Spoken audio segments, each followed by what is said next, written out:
Everyone, welcome to Z Chem chemistry classes. तो भाई आज का लेक्चर ना हमारा बहुत इंपॉर्टेंट होने वाला है, क्योंकि आज हम क्या करने वाले हैं, बहुत ही सुकून के साथ बेहतरीन लेक्चर करने वाले हैं।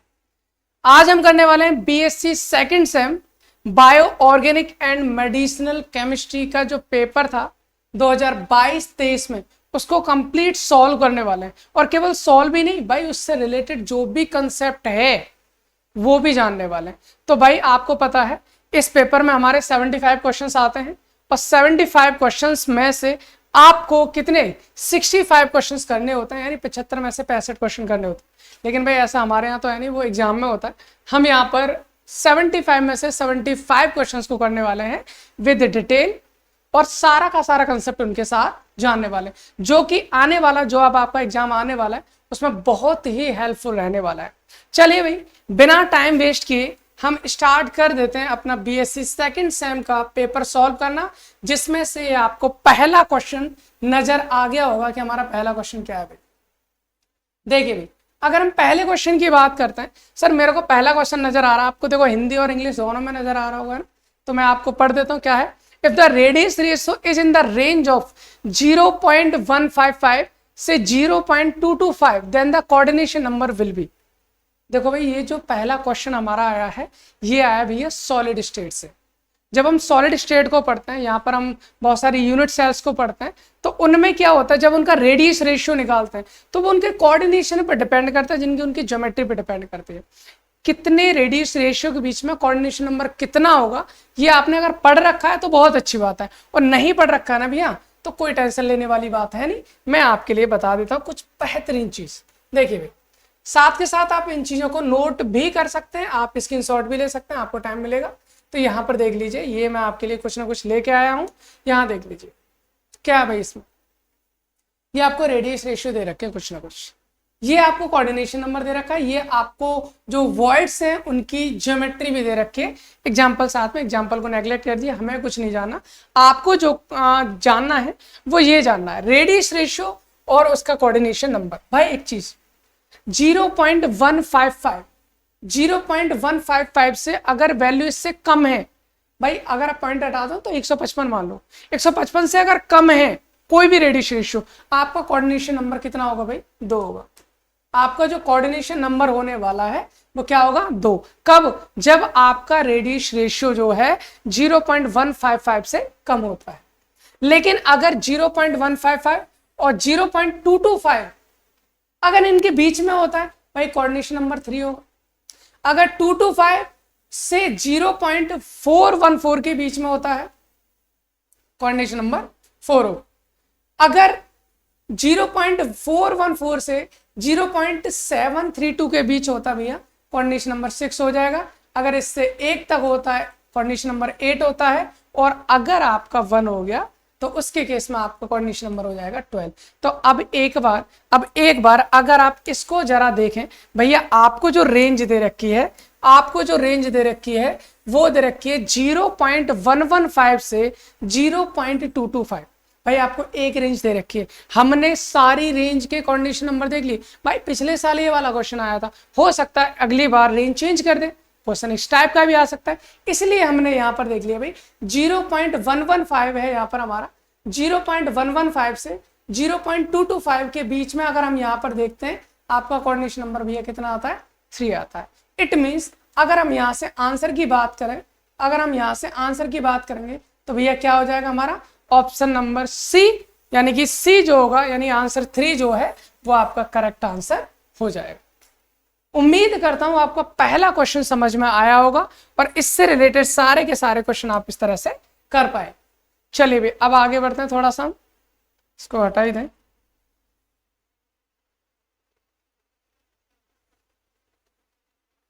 ठीक है, देखिए अब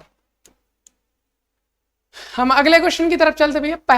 ये पहला क्वेश्चन हो गया। दूसरा क्वेश्चन हमारा क्या है? Main function of RNA. भाई आरएनए का हमारा मुख्य काम क्या होता है? आरएनए हमारे बॉडी में आपको पता है भाई, मैं आपको जानकारी के लिए बता दूं, अगर आप हमारे जेड केम केमिस्ट्री क्लासेस के यूट्यूब चैनल पे जाओगे, वहां पर इस वक्त जब मैं वीडियो शूट कर रहा हूं तो इस वक्त की बता रहा हूं आपको, बीएससी सेकंड सेम की यूनिट फर्स्ट पूरी आपने डाल रखी है।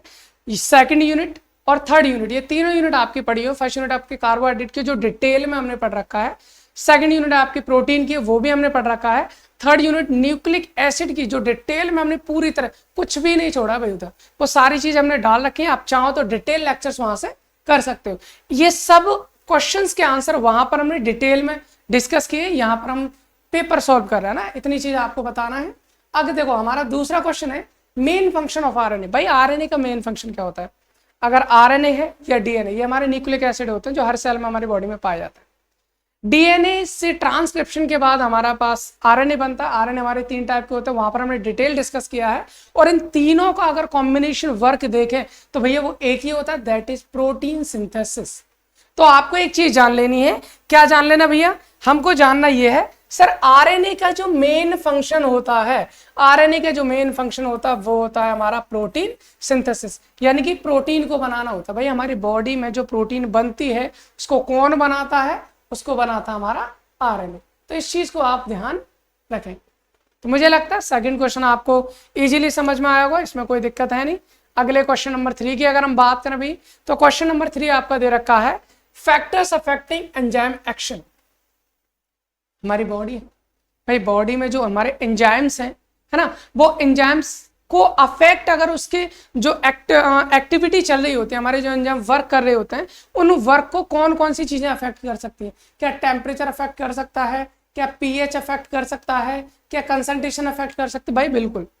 अगर मैं आपको बताऊं भाई, इसका सही आंसर क्या हो जाएगा? All of this. सारे के सारे फैक्टर एंजाइम की जो एक्टिविटी है उसको अफेक्ट करते हैं। सर कैसे?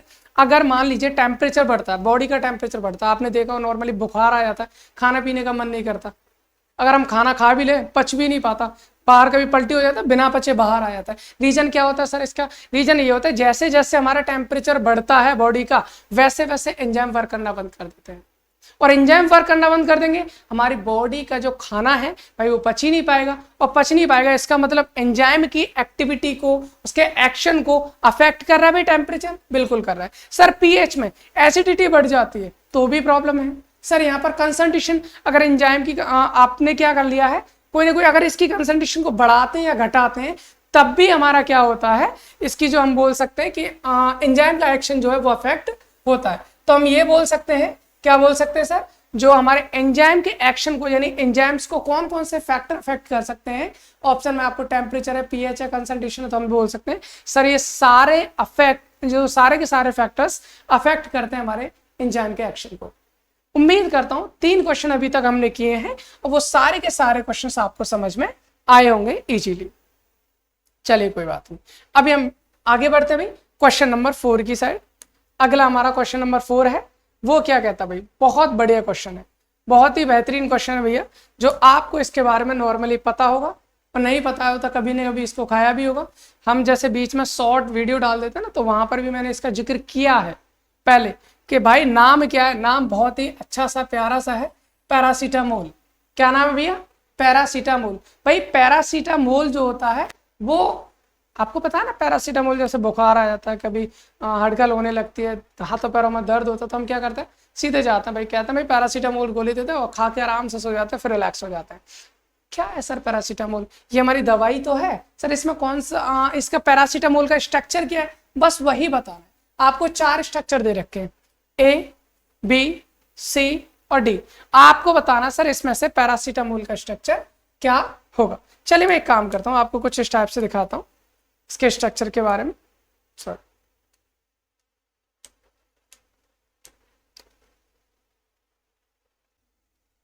चलो भाई देखो मैं यहाँ पर दिखा देता हूँ आपको स्ट्रक्चर उसका। देखो ये हमारे पास में क्या है भाई, एक टाइप का फिनॉल होता है। मैं आपको बता दूं, हमारी बेंजीन रिंग है हमारी, है ना, इस तरफ मैंने OH लगा रखा है, मतलब आपको फिनॉल बना रखा है। उसके ऑर्थो पोजीशन पर NH-COCH3 लगा रखा है। क्या लगा रखा है? NH-COCH3। भाई ये जो स्ट्रक्चर है ना भैया, यही होता है हमारा पैरासीटामोल। क्या होता है हमारा? पैरासीटामोल। तो इजीली आप इसको पहचान सकते हो, इसमें कोई दिक्कत नहीं। अगर यकीन नहीं तो पहचान के देख लीजिए। भाई हमारे पास पैरासीटामोल पूछा है इसने। अब इसमें ये देखो OH और NH-COCH3 एक दूसरे के पैरा पोजीशन पे होने चाहिए। आपको दिख रहा है तो भाई चारों में से केवल इकलौता एक ही मेरे को ऑप्शन दिख रहा है, ऑप्शन ए, जिसमें आपका OH और NH-COCH3 आपका क्या है, पैरा पोजीशन पे लगा हुआ है। उम्मीद करता हूँ क्वेश्चन नंबर 4 आपको इजीली समझ में आ गया होगा, और अगर आपका आता है अगले क्लासेस में तो आप इजीली इसको सॉल्व भी कर पाओगे। चलिए, जब मैं क्वेश्चन नंबर 5 पर पहुंचता हूं तो भैया ये बहुत ही प्यारा सा क्वेश्चन आया है आपका, क्वेश्चन नंबर 5, और ये आपका न्यूक्लिक केमिस्ट्री से आया है, केमिस्ट्री ऑफ न्यूक्लिक एसिड, है ना। तो वहां पर हमने पढ़ा है भाई डीएनए, आरएनए, बाकी सारी किसी चीज, पेंटोस शुगर क्या होते हैं, नाइट्रोजन स्पेसिस क्या होते हैं, आपके न्यूक्लियोटाइड्स क्या होते हैं, न्यूक्लियोसाइड्स क्या होते हैं, कौन कौन से बेस पेयर्स होते हैं, आपस में कितने बॉन्ड्स बनाते हैं, ये सारी चीजें भाई डिटेल से हम पढ़ चुके हैं। हालांकि इन सब की जो लिंक है वो मैं डिस्क्रिप्शन में डाल दूंगा आपको, और आप जाकर वहां पर देख सकते हैं ना, और आपको लास्ट में भी मिल जाएगा इस चीज का, आप चैनल पे जाओगे तो इजीली प्लेलिस्ट में ये सारी चीजें मिल जाएंगी आपको। चलिए हम क्वेश्चन की तरफ बातें करते हैं, क्या कह रहा है हमारा क्वेश्चन। भैया हम क्वेश्चन की बात करें तो ये कह रहा था base pairs between guanine and cytosine occurs. भाई आपको मैं बता दूं, जो हमारे बेस पेयर्स होते हैं उनके बीच में क्या होता है, हाइड्रोजन बॉन्ड्स बनते हैं। अब किन बेस पेयर्स के बीच में कितने हाइड्रोजन बॉन्ड बनते हैं, इसके लिए मैं आपको बहुत ही छोटे से प्यार से क्या बता देता हूँ, ये ट्रिक बता देता हूँ जानने के लिए। क्या बता देते हैं हम, ट्रिक बता देते हैं। कैसे करना भैया, आपको कुछ ऐसे करना है, देखिए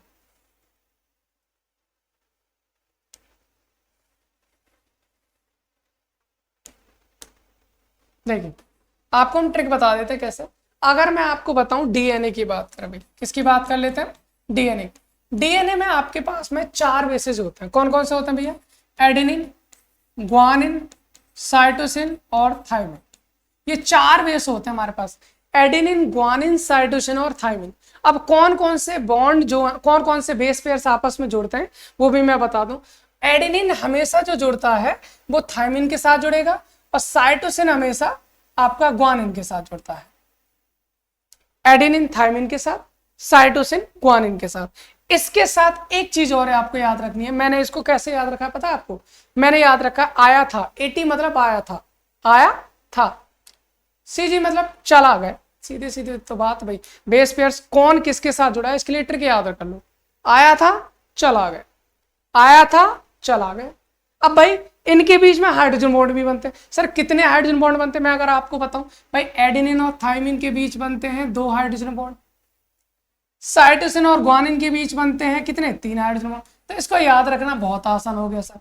क्या आसान हो गया भाई, 2 आया था 3 चला गया, मतलब 2 लोग आए और 3 चला गया, तीसरा कौन था भाई, मैं भी चला गया हूँ साथ में ना, इसलिए 3 चला गया। तो सीधा सीधा आपको याद रखना भाई, क्या याद रखना है, बेस पेयर्स के बीच में जो हाइड्रोजन बॉन्ड्स होते हैं अगर हम बात करें तो आपको याद रखना है एडेनिन थायमिन के साथ होता है, साइटोसिन ग्वानिन के साथ होता है। आया था चला गया भाई, 2 आया था 3 चला गया। तो यहां से हम बात करें भैया, अपने क्वेश्चन पर वापस लौट के आता है। हमसे पूछा गया है बेस पेयर्स जो है ग्वानिन और साइटोसिन के बीच में जो जुड़े होते हैं, किसके भाई, ग्वानिन मतलब जी, साइटोसिन मतलब सी, मतलब सी जी हो गया ना, चला गया होगा, कितना चला गया, 3 चला गया। तो यहां से हम बात करेंगे 2 आया था 3 चला गया, तो यहां से हम बात कर सकते 1 हाइड्रोजन बॉन्ड होता है क्या, नहीं होता है। वान वाल फोर्सेस नो, 3 हाइड्रोजन बॉन्ड, बिल्कुल सही बात है भाई। हमने क्या कहा, आया था चला गया, आया था मतलब 2 बॉन्ड थे, चला गया मतलब 3 बॉन्ड है। तो इसने बोला हमसे ग्वानिन और साइटोसिन, ग्वानिन और साइटोसिन के बीच में कितने बॉन्ड बनेंगे भैया, 3 हाइड्रोजन बॉन्ड, यानी 3 हाइड्रोजन बॉन्ड हमारे बन जाएंगे। तो उम्मीद करता हूं ये वाला क्वेश्चन भी इजीली आपको समझ में आ गया होगा, और बाकी के आगे भी आपको ध्यान रख पाओगे। ठीक है भैया, चलिए अगले क्वेश्चन की बात करते हैं हम। क्वेश्चन नंबर 6 आ जाता हमारा, क्वेश्चन है न्यूक्लियोसाइड इज कंपोज ऑफ। फिर से भाई केमिस्ट्री ऑफ न्यूक्लिक एसिड, ये सारी चीजें बहुत डिटेल में पढ़ी हमने उधर। अगर आपको डिटेल पढ़ना है तो आपको प्लेलिस्ट में जाकर जरूर देखना चाहिए इस सारे लेक्चर्स को डिटेल में। अभी हम देख लेते हैं यहाँ पर न्यूक्लियोसाइड इज कंपोज ऑफ। भाई अगर हम आपको बताएं, इधर थोड़ी सी कहानी इसकी भी चर्चा कर लेते हैं भाई, है ना, इसकी भी थोड़ी सी चर्चा कर लेते हैं, क्योंकि कंसेप्ट को हमें जानना है। कंसेप्ट को नहीं जानेंगे तो फिर कुछ नहीं होने वाला अपना, है ना। यहाँ पर अगर हम बात करें भाई, चाहे आपका डीएनए हो चाहे आपका आरएनए हो, उनको हम क्या बोलते हैं भैया, न्यूक्लिक एसिड बोलते हैं ना, बिल्कुल सही बात है सर, हम इनको बोलते हैं न्यूक्लिक एसिड। भाई न्यूक्लिक एसिड जो होता है ना, ये हमारे एक पॉलीन्यूक्लियोटाइड होता है। क्या होते हैं हमारे, पॉलीन्यूक्लियोटाइड्स। ये हमारा एक पॉलीमर होता है भैया, न्यूक्लिक एसिड जो होता है ना हमारा एक पॉलीमर होता है, एक बायोपॉलीमर है। सर ये पॉलीमर है तो किसी न किसी मोनोमर यूनिट से मिलकर बना होगा, सही बात है भाई। और इसकी अगर मैं मोनोमर यूनिट की बात करूं तो भैया वो होती है हमारी न्यूक्लियोटाइड। न्यूक्लियोटाइड्स। न्यूक्लियोटाइड भाई जो आपकी न्यूक्लिक एसिड होता है यानी पॉलीन्यूक्लियोटाइड होता है, उसकी जो एक यूनिट होती है उससे हम बोलते हैं न्यूक्लियोटाइड। भाई न्यूक्लियोटाइड जो होता है वो दो चीजों से मिलकर बना होता है। अगर हम बात करें तो भाई क्या क्या होता है, दो चीजें। एक होता है हमारे पास न्यूक्लियोसाइड, न्यूक्लियोसाइड, और दूसरा होता है भैया फॉस्फेट ग्रुप। क्या होता है? Phosphate group. इस चीज को आप याद रखेंगे। हमारे पास अगर मैं बात करूं न्यूक्लियोटाइड जो दो चीजों से मिलकर बनी हुई है, न्यूक्लियोसाइड और फॉस्फेट ग्रुप। भाई न्यूक्लियोसाइड की अगर हम बात करें तो ये भी भैया दो ही चीजों से मिलकर बने होते हैं। न्यूक्लियोसाइड भी दो चीजों से मिलकर बने होता है। कौन कौन सी चीजें हैं? तो भैया न्यूक्लियोसाइड की बात करें तो एक तो इसमें होता है हमारे पास नाइट्रोजनस बेस। क्या होता है? Nitrogenous base. नाइट्रोजनस बेस जो प्यूरिन और पिरिमिडिन होते हैं, जिनमें आप एडेनिन, ग्वानिन, साइटोसिन, थायमिन, ये सारी चीज, यूरेसिल वगैरह पढ़ते हो, वो नाइट्रोजनस बेस होते हैं। इनके साथ ही साथ इसमें होता है पेंटोज शुगर। क्या होता है? पेंटोज शुगर भी इसमें प्रेजेंट होता है। जब पेंटोज शुगर और नाइट्रोजनस बेस दोनों मिल जाते हैं तो हमारा न्यूक्लियोसाइड बनता है, और न्यूक्लियोसाइड के साथ फॉस्फेट ग्रुप को भी ऐड कर दें तो आपका बन जाता है न्यूक्लियोसाइड। और बहुत सारे न्यूक्लियोसाइड मिलकर बनाते हैं बहुत सारे न्यूक्लियोटाइड मिलकर बनाते हैं पॉलीन्यूक्लियोटाइड, जिसको हम न्यूक्लिक एसिड भी बोलते हैं। अब वो न्यूक्लिक एसिड आपका डीएनए भी हो सकता है, आरएनए भी हो सकता है। वो डिपेंड करता है कि आपने कौन से नाइट्रोजनस बेस और कौन सी पेंटोज शुगर ले रखी है। चलिए भैया हम क्वेश्चन की तरफ लौटते हैं। हमारा क्वेश्चन क्या पूछना चाह रहा भाई हमसे? उसने पूछा भैया न्यूक्लियोसाइड इज कंपोज ऑफ। भैया एक बार देखना है, न्यूक्लियोसाइड किसका बना है? हमें बता दिया नाइट्रोजनस बेस होंगे। भाई नाइट्रोजनस बेस कौन कौन सा होता है? एडेनिन, ग्वानिन, साइटोसिन, थायमिन और यूरेसिल, ये होते हैं हमारे क्या? Nitrogenous base. पेंटोज शुगर, भाई नाइट्रोजनस बेस को इस तरह से बांटने से पहले एक और चीज बता दें आपको, नाइट्रोजनस बेस भी हमारे कितने होते हैं? दो टाइप के होते हैं ना, प्यूरिन और दूसरे होते हैं पिरिमिडिन। इसको हम डिटेल में पढ़ चुके भैया इधर, इसलिए हम उम्मीद करता हूँ किसी ने अगर देख रखी है वो सारी वीडियोस तो वो सारी चीजें बहुत आसान लग रही होंगी आपको। प्यूरिन बेस हमारे कौन कौन से होते हैं? एडेनिन और ग्वानिन, एजी है ना, और पिरिमिडिन होते हैं हमारे पास CUT कट, एजी कट है ना, साइटोसिन, यूरेसिल और थायमिन, ये होते हैं हमारे पास। तो आपको अगर हम बताएं न्यूक्लियोसाइड क्या होता है भैया, न्यूक्लियोसाइड में आप प्यूरिन या पिरिमिडिन में से कोई भी आप बेसिस ले सकते हो और उसको पेंटोज शुगर के साथ ऐड कर सकते हो। तो यहाँ पर देखिए भाई प्यूरिन या पिरिमिडिन बेस प्लस पेंटोज पहले आ गए न्यूक्लियोसाइड में। दूसरा purine, pyrimidine base plus pentose sugar plus phosphoric acid, भाई नहीं हो सकता। न्यूक्लियोटाइड हो गया दूसरा, न्यूक्लियोसाइड तो मैं पहले ही पता चल गया, तो कौन सा ऑप्शन हो जाएगा भैया हमारा? न्यूक्लियोसाइड हमसे पूछा है। न्यूक्लियोसाइड में क्या होता है? केवल दो चीजें होती है, प्यूरिन या पिरिमिडिन बेस कोई भी हो सकते हैं और उनके साथ जुड़ा होगा हमारा कौन? Pentose sugar. उसके साथ जुड़ा होगा हमारा कौन? Pentose sugar.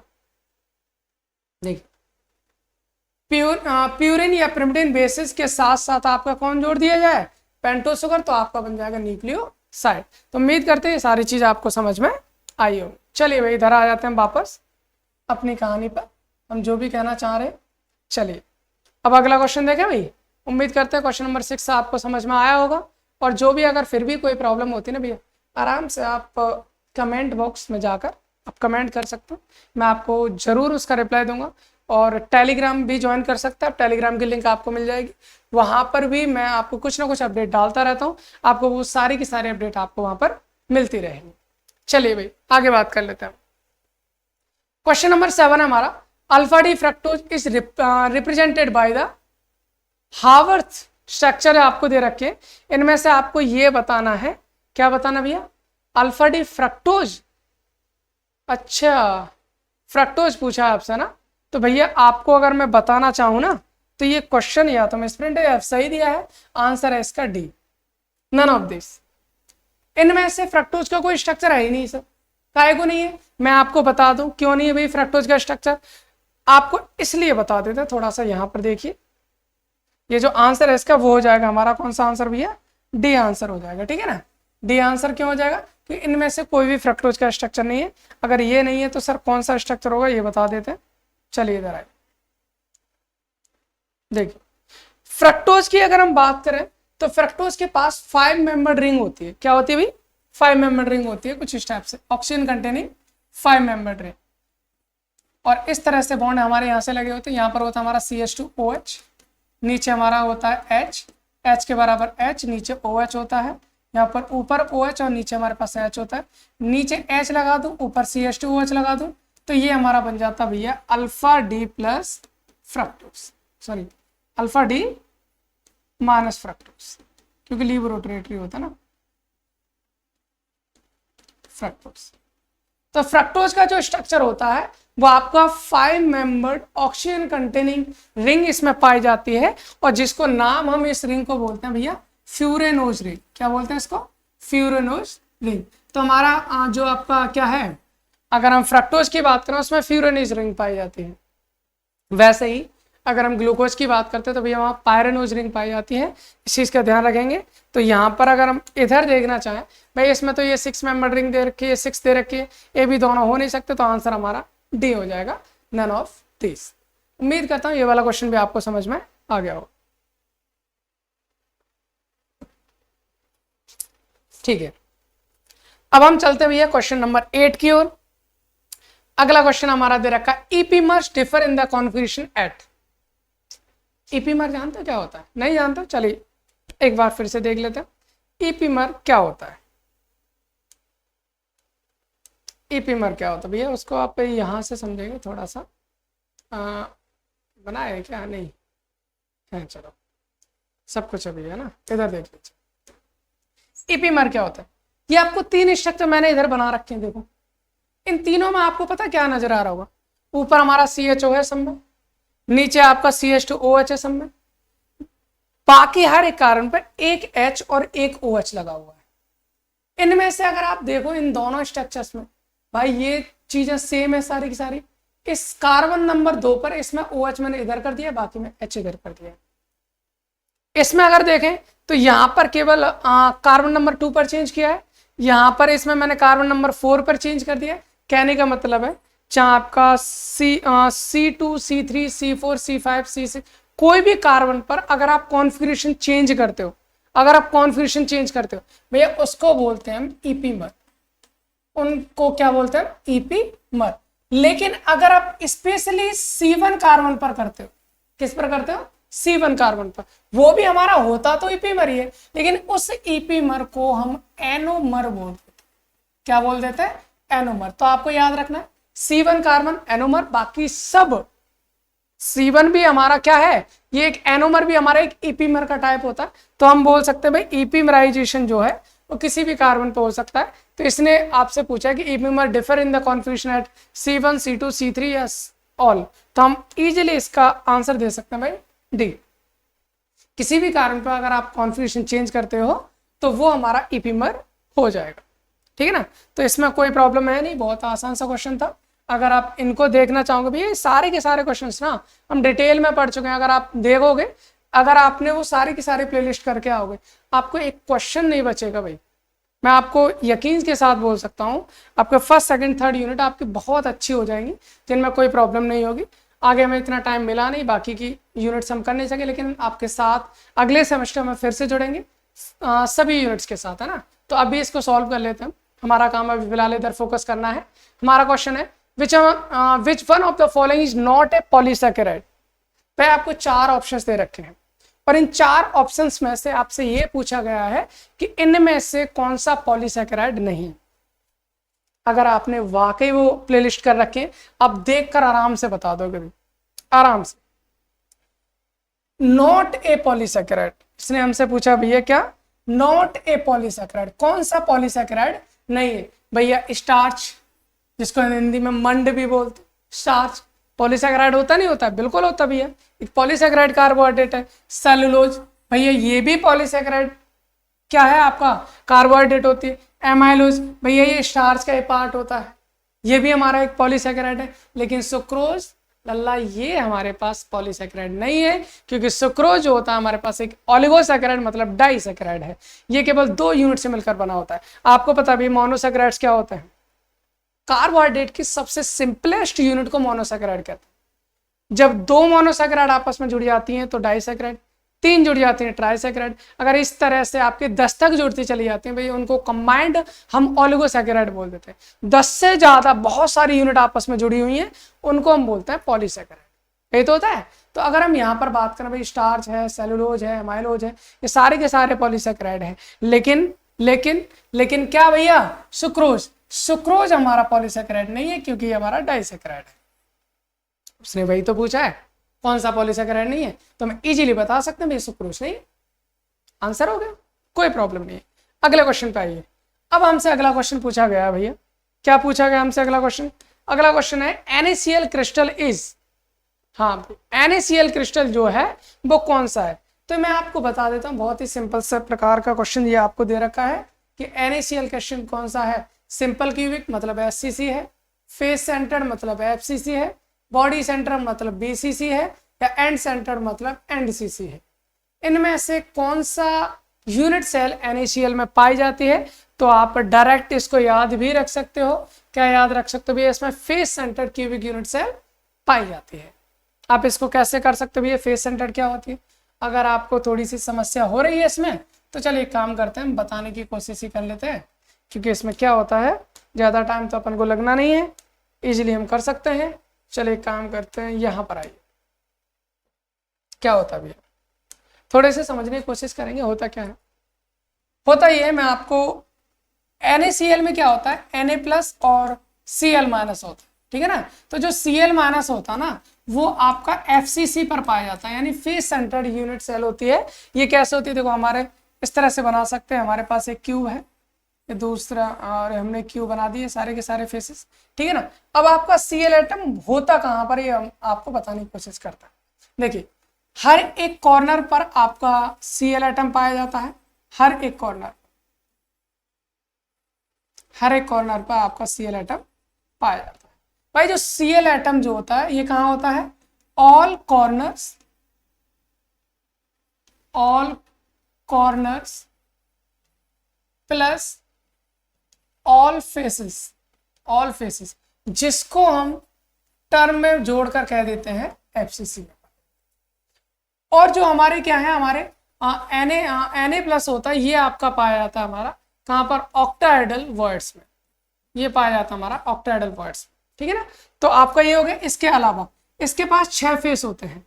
देखो, एक इधर वाला फेस, उसके सेंटर में भी Cl होता है, एक इधर वाला फेस, इसके सेंटर में भी Cl होता है, एक ऊपर वाला फेस, इसके सेंटर में भी Cl होता है, नीचे वाला फेस, इसके सेंटर में भी Cl होता है, एक हमारा पीछे की साइड फेस होता है, उसके सेंटर में Cl, एक आगे की साइड फेस, उसके सेंटर में भी Cl।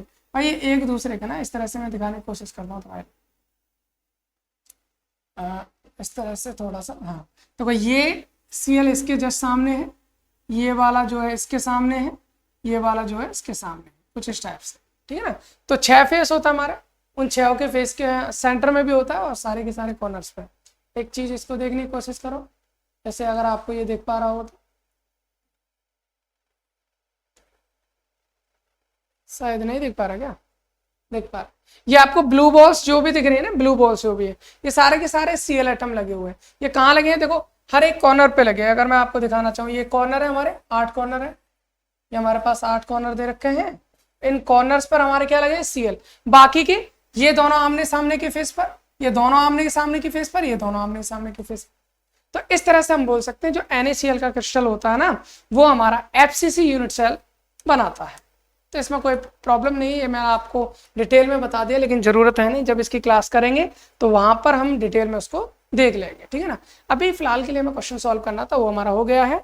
अब हम आगे क्वेश्चन की ओर बढ़ते हैं। क्वेश्चन नंबर 11 पर आ जाइए। विच of the following is an enzyme, इनमें से कौन सा हमारा एंजाइम है? तो भाई इसको आप डायरेक्ट भी क्लिक कर सकते हो। देखो, माल्टोज आपका एंजाइम है नहीं, क्यों? क्योंकि माल्टोज क्या है, आपका एक डाइसैकेराइड है, सुक्रोज भी डाइसैकेराइड है, ये लिपिड हो गया, तो एक ही बचा इमल्सिन, ठीक है ना। तो ये इमल्सिन जो होता है वो हमारा एक एंजाइम होता है। अगला क्वेश्चन भी यहीं पर दे रखा भैया, अमीनो एसिड में भी, amino acid neutral, basic, acidic, या फिर इनमें से कोई नहीं, या एनी वन ऑफ दिस, मतलब इनमें से कोई भी एक। ये तो क्या हो सकते हैं भाई, अमीनो एसिड, जो अमीनो एसिड है वो आपके न्यूट्रल भी हो सकते हैं, बेसिक भी हो सकते हैं, एसिडिक भी हो सकते हैं। तो इनमें से हम बोल सकते हैं एनी वन ऑफ दिस। तो आपके जो अमीनो एसिड है वो आपके इनमें से कोई भी हो सकते हैं, क्योंकि अगर हम यहाँ से बात करें भैया, यहाँ से अगर हम बात करें, क्या बताएंगे इसके बारे में थोड़ा सा जान लीजिए, इसके बारे में भी थोड़ा सा जान लीजिए। देखिए क्या जानने वाले हैं। ओके, देखो अमीनो एसिड जो होता है भाई, हमारे पास जो अमीनो एसिड होता है, अमीनो एसिड होते क्या भाई, जिनके अंदर 2 ग्रुप पाए जाते हैं, एक पाया जाता है अमीनो मतलब NH2 ग्रुप, एक पाया जाता है एसिड मतलब COOH ग्रुप। ठीक है, हमारे यहाँ से 3 कंडीशन बनती है भैया, हमारे यहाँ से कितनी बनती है? 3 कंडीशन बनती है। तो 3 कंडीशन हम बना लेते हैं पहले। क्या भैया होती है 3 कंडीशन में? हमारी ये कंडीशन होती है जितने NH2 ग्रुप हैं उतने ही COH ग्रुप हो, या फिर NH2 ग्रुप ज्यादा हो या COH ग्रुप ज्यादा हो। भाई ये आपका बेसिक ग्रुप होता है। कौन सा होता है? बेसिक ग्रुप होता है। ये हमारा एसिडिक ग्रुप होता है, ये सबको पता भी है। अगर एसिडिक और बेसिक दोनों के दोनों बराबर क्वांटिटी में जितने NH2 उतने ही COH, तो भैया हम बोल सकते हैं कि ये अमीनो एसिड आपके न्यूट्रल होंगे। कौन से होंगे? Neutral amino acid.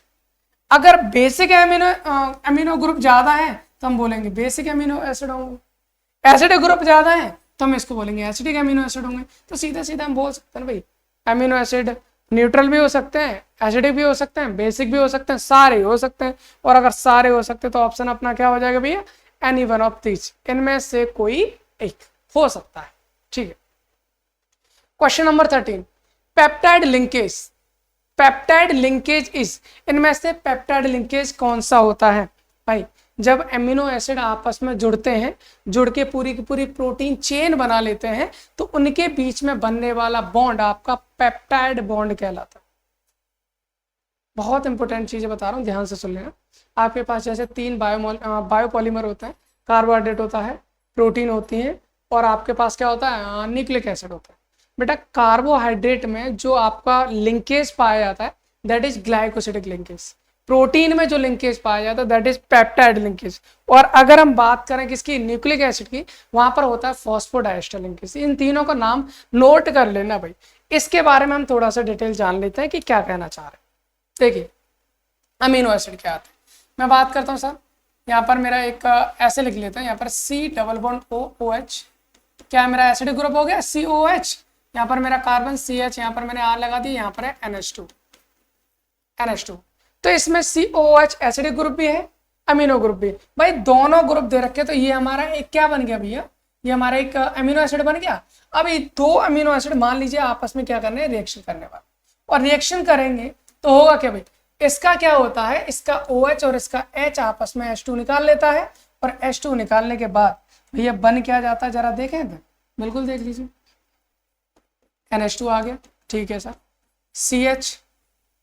CH, इससे आ गया R, यहां है C+O, H2 निकल जाएगा, सिंगल बॉन्ड। एक H यहां से निकला ना, तो यहां पर बचेगा NH, फिर उसके बाद CH, यहां बन जाएगा R, और यहां आ जाएगा COOH। 2 अमीनो एसिड मिलकर आपस में बनाएंगे पेप्टाइड, डाइपेप्टाइड बना लेंगे। तो इस तरह से अगर मैं यहां से बताना चाहूँ भैया, ये जो CONH बॉन्ड बनाया ना भैया, इसी को हम बोलते हैं पेप्टाइड बॉन्ड। क्या बोलेंगे इसको? Peptide bond. ठीक है ना, थोड़ा पानी पी लेता, क्योंकि बोलते बोलते भाई गला तो सूखेगा ना। आपको क्या है, पानी या तो साथ लेके बैठ जाते हो, या फिर आराम से हमें चिपका जाते हो, फिर चले जाते हो, पानी पी के वापस आते हो, वहीं से चालू कर लेते हो। लेकिन हम तो लाइव चलते हैं तो उधर करना पड़ता थोड़ा ना। इधर देखिए CONH बॉन्ड क्या हमारा? पेप्टाइड बॉन्ड है। तो ये हमारा पेप्टाइड बॉन्ड है, अपने को पता चल गया। CONH को पेप्टाइड बॉन्ड बोलेंगे। इधर ढूंढ लो, फिर है कहीं? दिख रहा है क्या? दिख गया मेरे को। कहाँ दिख गया? ये रहा, ये दिख गया सर। CONH बॉन्ड मेरे को इधर दिख रहा है, इसका मतलब पेप्टाइड लिंकेज मेरे को मिल गया है। ऑप्शन डी हो जाएगा मेरा करेक्ट आंसर। Done, okay. चलिए भाई अगले क्वेश्चन की ओर बढ़ते हैं। क्वेश्चन नंबर 14 हमारा आ चुका है। हम क्वेश्चन नंबर 14 की भी बात कर लेते हैं। क्वेश्चन नंबर 14 हमारा क्या कह रहा है भैया? ये कह रहा है, क्या कह रहा है? आजा, ये कह रहा है alpha amino acids are prepared by the method. Alpha amino acid को हम किस मेथड से बना सकते हैं? तो भैया इसके लिए आप डायरेक्ट इसको याद रख लीजिए, क्योंकि मैं यहाँ पर पूरा मेथड नहीं बताने वाला हूँ। क्वेश्चंस बहुत कम आते हैं इस चीज से, लेकिन फिर भी आप जान सकते हैं। स्टिकर मेथड, आप इसको गूगल कर सकते हैं, तो वहां पर आपको पूरा का पूरा मेथड मिल जाएगा। स्टिकर मेथड से हम अल्फा अमीनो एसिड को कैसे फॉर्म कर सकते हैं। तो आप इस वाले क्वेश्चन को डायरेक्ट याद रख सकते हैं। Alpha amino acid is prepared by sticker method. बहुत फेमस क्वेश्चन है इस तरह का, क्या आता रहता है मोस्टली। चलिए भाई अगले क्वेश्चन की ओर बढ़ते हैं। क्वेश्चन हमारे पास आ चुका है, क्वेश्चन नंबर 15। क्या कहना चाह रहा भैया? ये कह रहा number of the total number of Bravais lattices in the crystal is, भाई इस चीज को ना आपको याद रखना, हमारे पास टोटल क्रिस्टल सिस्टम की अगर मैं बात करूं तो हमारे पास 7 होते हैं, 7 क्रिस्टल सिस्टम, और उन 7 क्रिस्टल सिस्टम में ब्रेविस लैटिसेस कितने होते हैं तो उसके बारे में अगर बताना चाहूं तो भैया वो होते हैं हमारे पास 14 ब्रेविस लैटिसेस होते हैं और 7 क्रिस्टल सिस्टम होते हैं। इन 14 कौन कौन से होते हैं इन्हें दिखा दूं मैं अब आपको, एक बार इधर देखिए जरा, मैंने इस चीज को लाके रखा भी, कहीं ना कहीं बहुत सारी चीजें हैं आपके लिए जो जरूरत है तो वो आपको बता देते हैं। किधर रख दिए भाई, ये रे मिल गए, देखिए तो ये है भाई, यहाँ पर अगर हम दिखाना चाहें आपको 7 क्रिस्टल सिस्टम आपको दे रखे हैं, और इन 7 क्रिस्टल सिस्टम में ब्रेविस लैटिसेस हमारे कितने होते हैं 14 आते हैं, आप काउंट कर सकते हैं। क्यूबिक में 3 होते हैं, टेट्रागोनल में 2 होते हैं, हेक्सागोनल में 1 ही रहता है, ऑर्थोरोमिक में आपके 4 हो जाते हैं, और मोनोक्लिनिक में 2 होते हैं, ट्राइगोनल में 1 और ट्राइक्लिनिक में 1। 1 2 3 4 5 6 7 8 9 10 11 12 13 14 कितने हो गए 14। तो हम सीधा सीधा इधर से बोल सकते हैं, क्या बोल सकते हैं भैया कि हमारे पास 14 ब्रेविस लैटिसेस होते हैं। डायरेक्ट क्वेश्चन था, कोई नहीं, चेंज नहीं होने वाला, 14 है 14 ही रहेंगे, कम बढ़ती नहीं होंगे, इस चीज का ध्यान रखें। अगला आपका visual light. Visual light consist of electromagnetic radiation of wavelength. इसका तो मुझे लगता है कि जब से हम पढ़ना स्टार्ट करते हैं ना साइंस को, तो वहीं से ये वाला क्वेश्चन हमारा आ ही जाता नॉर्मली। ये क्वेश्चन हमारा वहीं से नॉर्मली हमको पता होता है कि इसका आंसर क्या है। आपसे कहा जाता है सर विजुअल रीजन जो होता है हमारा इलेक्ट्रोमैग्नेटिक स्पेक्ट्रा में कहाँ से कहाँ तक का होता है, तो नॉर्मली हम बोल देते हैं सर 400 से 800 एंगस्ट्रॉम नैनोमीटर के बीच होता है। कितना होता है 400 से 800 नैनोमीटर के बीच में पाया जाता है, जिसको आप 380 से 780 भी बोल सकते हैं, ये भी आपको नॉर्मल मिलता है। तो उसका रेंज में आप देख लीजिए कोई, तो आपको दिख रहा है 400 से कितना 750, बाकी तो कोई रेंज मिल ही नहीं रही, तो आंसर कौन सा हो जाएगा ए हो जाएगा, इसमें तो कोई प्रॉब्लम है नहीं। यानी कि हमारे पास में भैया सन से आने वाली बहुत सारी रेडिएशंस होते हैं, सारी रेडिएशंस को हम नहीं देख पाते, हम जिन रेडिएशंस को देख पाते हैं उनको बोलते हैं विजुअल रेज। और विजुअल रेज की जो वेवलेंथ होती है वो इतनी होती है, इसके बीच में अगर कोई वेव है हम उसको देख सकते हैं, बाकी की वेव्स को नहीं देख पाए। ठीक है भाई, अब अगला क्वेश्चन करते हैं, ये क्वेश्चन में अपना हो गया है, अगले क्वेश्चन की ओर बढ़ते हैं। ठीक है भैया, अगला question, question number 17, what are enzymes. Enzymes क्या होता है, एक टर्म में बोलकर क्वेश्चन को सॉल्व करते हैं। एंजाइम भैया प्रोटीन होता है, हर एक एंजाइम एक प्रोटीन होता है, यानी कोई भी एंजाइम बिना प्रोटीन का नहीं बना होता, तो सीधा सीधा बात खत्म ही होगी भैया। इसमें है, बिल्कुल है। तो देखो, protein that catalyse chemical reaction, ऐसी प्रोटीन जो केमिकल रिएक्शन को कैटलाइज करती हैं उनको हम एंजाइम्स बोलते हैं। तो आंसर अपना हो जाएगा डी, इसमें सोचने विचारने वाली बात थी नहीं। क्वेश्चन नंबर 17 हमारा हो गया है। अब हम चलते हैं क्वेश्चन नंबर 18 की ओर। कुछ क्वेश्चन तो ऐसे होंगे जो बहुत जल्दी आराम से सॉल्व होते जाएंगे, इसमें कोई प्रॉब्लम होनी नहीं चाहिए। क्वेश्चन नंबर 18 पे आ गया, विच of the following is basic dye. वाह, अच्छा क्वेश्चन, डाइज से रिलेटेड है। मैं आपको ना एक डाइज की जितनी भी क्वेश्चंस हैं उनको सॉल्व करने के लिए मैं आपको कुछ चीज़ें आपको बताने वाला हूँ, उनको ना आप स्क्रीनशॉट लेके रख लेना, जब एग्जाम देने जाओ तो उससे पहले इनको एक बार देख के जरूर जाना, ठीक है ना। मैंने कुछ चीज़ें आपको लिख के रख रखे हैं, एक तो ये वाला स्क्रीनशॉट आपको लेना है, ये वाला स्क्रीनशॉट आप ले लीजिए। ये इनमें से हो सकता है कोई आपको मिल जाए या नहीं मिले अभी वाले एग्जाम में, लेकिन आने वाले एग्जाम्स में आपको ये जरूर मिलेगी, इससे बहुत हेल्प मिलने वाली। ये क्या क्या है, मैंने आपको बहुत सारे टाइप्स ऑफ ग्रुप दे रखे हैं जो आपके डाइज में पाए जाते हैं, यहाँ पर उनके एग्जाम्पल्स भी दे रखे हैं।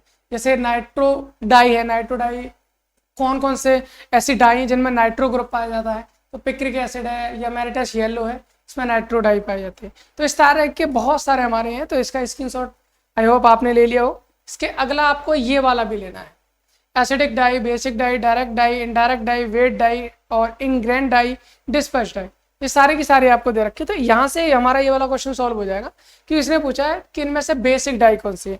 अगर मैं यहाँ से आपको दिखाना चाहूँ भाई, बेसिक वाले में जाना, मैलेकाइट ग्रीन, क्रिस्टल वॉयलेट मैंने लिख रखा है, यहाँ पर आपको दिख जाएगा मैलेकाइट ग्रीन। तो सीधे सीधे यहाँ से हम ऑप्शन को ये लिख सकते हैं कि भैया जो हमारी बेसिक मैलेकाइट ग्रीन होती है वो हमारी एक बेसिक डाई है, तो इजीली हमारा क्वेश्चन ये सॉल्व हो जाता है। चलिए आगे चलते हैं, क्या चलते भैया, क्वेश्चन क्या है अपना, क्वेश्चन अगला है an example of water insoluble dye. Okay, एक और डाई का रह गया भाई, 2 आपने स्क्रीनशॉट ले लिए होंगे, आई होप, उम्मीद करता हूँ। एक और स्क्रीनशॉट की तैयारी, और वो स्क्रीनशॉट कहाँ मिलेगा अपन को, यहीं मिल जाएगा इसके बराबर। ये वाला भी स्क्रीनशॉट आप ले लेंगे कि कौन कौन सी डाइज हमारी वाटर सॉल्युबल होती हैं और कौन कौन सी डाइज हमारी वाटर इंसॉल्युबल होती है। तो वाटर सॉल्युबल में एसिडिक, बेसिक, डायरेक्ट और मॉडर्न, रिएक्टिव, ये सारी डाई आपकी वाटर सॉल्युबल होते हैं। और इंसॉल्युबल की बात करें, vat dye, azo dye, disperse dye, sulphur dye, ये आपके इंसॉल्युबल होते हैं। तो आपसे क्या पूछा भैया, आपसे क्वेश्चन में पूछ रखा है वाटर इंसॉल्युबल डाई कौन सी, तो इंसॉल्युबल में वेट है, बिल्कुल है भाई, एसिड, बेसिक और रिएक्टिव तो सॉल्युबल है। इंसॉल्युबल कौन सी हो जाएगी, इंसॉल्युबल हो जाएगी अपन की वेट डाई। ठीक है, तो ये वाला क्वेश्चन भी सॉल्व हो गया। ये कुछ चीजें हैं जो आपको डाइज में आपको याद रखने वाली चीजें होती है, तो वो याद रखनी पड़ेगी। चलिए क्वेश्चन नंबर 20 पे आ जाइए। विच one of the following is thermosetting plastic. Plastic के बारे में चीज आ रही, क्वेश्चन हमसे प्लास्टिक पे पूछ रही है, क्या है सर। देखो सर, 2 टाइप की अगर हम बात करें तो 2 टाइप की प्लास्टिक होती है। जैसे कि कुछ प्लास्टिक ऐसी होती है जिनको अगर हम हीट करते हैं तो वो पिघल जाते हैं और वापस से उसको रिसाइकल भी कर सकते हैं। आपने देखा होगा कुछ कूड़े लेने वाले होते हैं या प्लास्टिक लेने वाले आते हैं गांव देहात में, वो प्लास्टिक को ले जाते हैं, है ना, और वही प्लास्टिक वापस से कंपनियों में जाती है, फैक्ट्रियों में जाती है, उनको पिघलाया जाता है। पिघलाने के बाद प्लास्टिक की नई चीजों में उनको मॉडिफाई कर देते हैं। भाई इस प्रोसेस को हम रिसाइकल बोलते हैं, रिसाइकल कहते हैं उसका। प्लास्टिक का हमने क्या कर दिया, रिसाइकल कर दिया। लेकिन आपने वहीं पर एक चीज और देखी होगी, क्या देखा होगा सर, जब हम वो प्लास्टिक लेने आता तो उनमें से कुछ प्लास्टिक ऐसी होती है जिनको वो फेंक जाता है, लेकिन नहीं आता, मना कर देता भाई हम ये वाली प्लास्टिक नहीं खरीदते। काली प्लास्टिक मोस्टली होती है, वो लेते नहीं कोई भी। रीजन क्या होता है, वो वाली प्लास्टिक को हम रिसाइकल नहीं कर सकते। सर जिसको रिसाइकल नहीं कर सकते ना, उन प्लास्टिक को हम बोलते हैं थर्मोसेटिंग प्लास्टिक। क्या बोलते हैं भैया उनको, थर्मोसेटिंग प्लास्टिक। एक बार थर्मो मतलब हीट होता है, एक बार गर्म किया वो सेट हो जाती है, उसके बाद वापस से उसको हम रिसाइकल नहीं कर सकते, और हम थर्मोसेटिंग प्लास्टिक कहा जाता है। इनमें से पूछा कौन सी है वो, ये है भैया बेकेलाइट। कौन सी है, बेकेलाइट है। हाँ बेकेलाइट है वो हमारी, है ना। तो बेकेलाइट की हम बात करें, ये काली प्लास्टिक होती भी है, तो बेकेलाइट हमारी थर्मोसेटिंग है। तो आपसे पूछा है थर्मोसेटिंग कौन सी है, तो बेकेलाइट होगी, इसमें कोई प्रॉब्लम नहीं। ये वाला क्वेश्चन हमारा आसान था, हमारा हो गया है। और अगले क्वेश्चन की ओर हम बढ़ते हैं, चलिए। ओके, अगला क्वेश्चन हमारा इनऑर्गेनिक रबर। इनऑर्गेनिक रबर हमारे पास कौन सी होती है, तो पहला क्वेश्चन दिख रहा है अभी, फॉस्फोनाइट्रिलिक क्लोराइड, पॉलीफॉस्फोनाइट्रिलिक क्लोराइड, जो फॉस्फोरिन्स होते हैं, तो ये हमारा इनऑर्गेनिक रबर हमारे होते हैं। तो इसमें तो सिंपल क्वेश्चन था, इसको हटा देते हैं। अगले क्वेश्चन पे चलते हैं। बिल्कुल, ये बहुत अच्छा आ गया, ये बहुत अच्छा क्वेश्चन है। सॉलिड स्टेट से घूम के आया क्वेश्चन हमारा। For cubic system axial ratio are A B C, तीनों बराबर होते हैं। एंगल की बात और बतानी है कि हमारे पास एंगल जो होते हैं वो बराबर होते हैं या अलग अलग होते हैं। चलिए एक बार क्यूब बना के देखें, बिल्कुल बना लो सर। एक बार हम क्या करते हैं, क्यूब को बनाते हैं, उसके बाद हम इसके बारे में बात करें। चलिए ये कुछ इस टाइप से हो जाएगा, बिल्कुल सही बात है सर।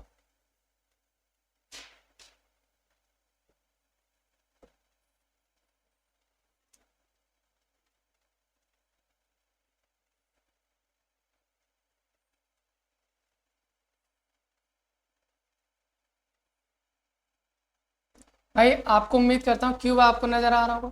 अगर इन क्यूब की बात करें, ये मान लीजिए इसकी क्या है, हम यहाँ से बात करते हैं इसकी, मान लीजिए इसकी विड्थ हो गई, ये इसकी हाइट हो गई और ये इसकी लेंथ हो गई। ए बी सी अगर हम बात करें, क्यू क्यू आपने देखा हो घन, उसकी लंबाई, चौड़ाई और ऊंचाई, जैसे एक कमरा होता है ना बिल्कुल चौकोर वाला, जिसकी चौड़ाई, लंबाई और ऊंचाई तीनों चीज क्या होती है बराबर, वो हमारी क्या होती है सारी की सारी साइड। और उसमें अगर हम हर एक एंगल की बात करें, वहां पर एंगल भी हमारा कुछ इस टाइप से होता है, जैसे ये इसके बीच में देखो 90 डिग्री, इसके बीच में देखो 90 डिग्री, इन दोनों के बीच में भी देखोगे 90 डिग्री।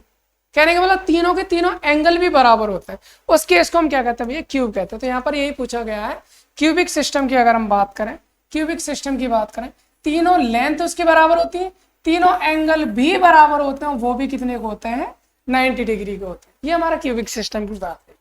सर सिस्टम और कितने टाइप के होते हैं मैं आपको दिखा देता हूँ, इसका आंसर हमारा हो जाएगा ए, ठीक है ना। इसके अलावा आपको एक चीज पर ध्यान रखना है, और वो कौन सी चीज पर ध्यान रखना है वो मैं आपको बता देता हूँ। हालांकि अगर हम जैसे हम शॉर्ट्स डालते रहते हैं ना वीडियो में, शॉर्ट्स जो डालते हैं उसमें मैंने इस चीज के बारे में करा रखा है, एक बार ट्रिक्स भी बता रखी है इसको याद रखने की। अगर आप देखते होंगे उनको तो आपको मिल जाती होंगी, नहीं देखते होंगे तो नहीं मिलती होंगी। किधर कर दिया भाई, अपन ने लिखा, हाँ ये रहा, देखिए ये है यूनिट सेल हमारी, ये एक्सियल लेंथ है और ये इसके इंटरफेशियल एंगल्स दे रखे हैं आपको ना। इनको याद करने का तरीका भी मैंने बताया था आपको, एक लाइन एक सिंपली मैंने बता दी थी, क्या बताई थी, क्यूट आयर मदर, क्यूट आयर मदर। इसके लिए मैंने क्या बताया था भाई, मैंने आपको ये बताया था, क्यूट मतलब क्यूबिक, ईटी मतलब होता है आपका टेट्रागोनल, आयर मतलब ऑर्थोरोमिक, मो मतलब मोनोक्लिनिक, टी मतलब ट्राइक्लिनिक, एच मतलब हेक्सागोनल, एच ई मतलब हेक्सागोनल, और आर मतलब होता है आपका रोम्बोहेड्रल। ये होता है। इसमें क्या होता है, क्यूबिक में क्या होता है, सारी की सारी लेंथ इक्वल होती है, और एंगल की बात करें एंगल भी इक्वल होते हैं, बस सारे के सारे एंगल आपका 90 डिग्री के होते हैं। ये क्यूबिक की बात करें। अब यहाँ से ना मैं आपको ट्रिक बता रहा हूँ, सारी की चीज समझा तो नहीं रहा हूँ, अब इस चीज को एक क्रम याद रख लेना, बस इतना याद रखना, इन दोनों में से सारे के सारी चीजें बराबर, इनमें से एंगल तो 90 डिग्री के होंगे, वो सारे बराबर होंगे, लेकिन लेंथ, दो लेंथ बराबर होती है, एक बराबर नहीं होती, तो एक काट दीजिए। ऑर्थोरोम्बिक में आएंगे दोनों काट दो, बाकी उधर बराबर। जैसे मोनोक्लिनिक में ये दोनों तो कट गए, इसमें से एक कट जाएगा। ट्राइक्लिनिक में आएंगे ये दोनों भी खत्म, ये दोनों भी खत्म, बराबर कोई नहीं होगा। ये ट्रिक है याद करने वाली, है ना। इसके बाद हेक्सागोनल में आएंगे तो इनमें से दो सेम रहेंगे, इसमें भी दो सेम रहेंगे। एंगल की बात करें तो एक 120 डिग्री का होता है, बाकी 290 के होते हैं।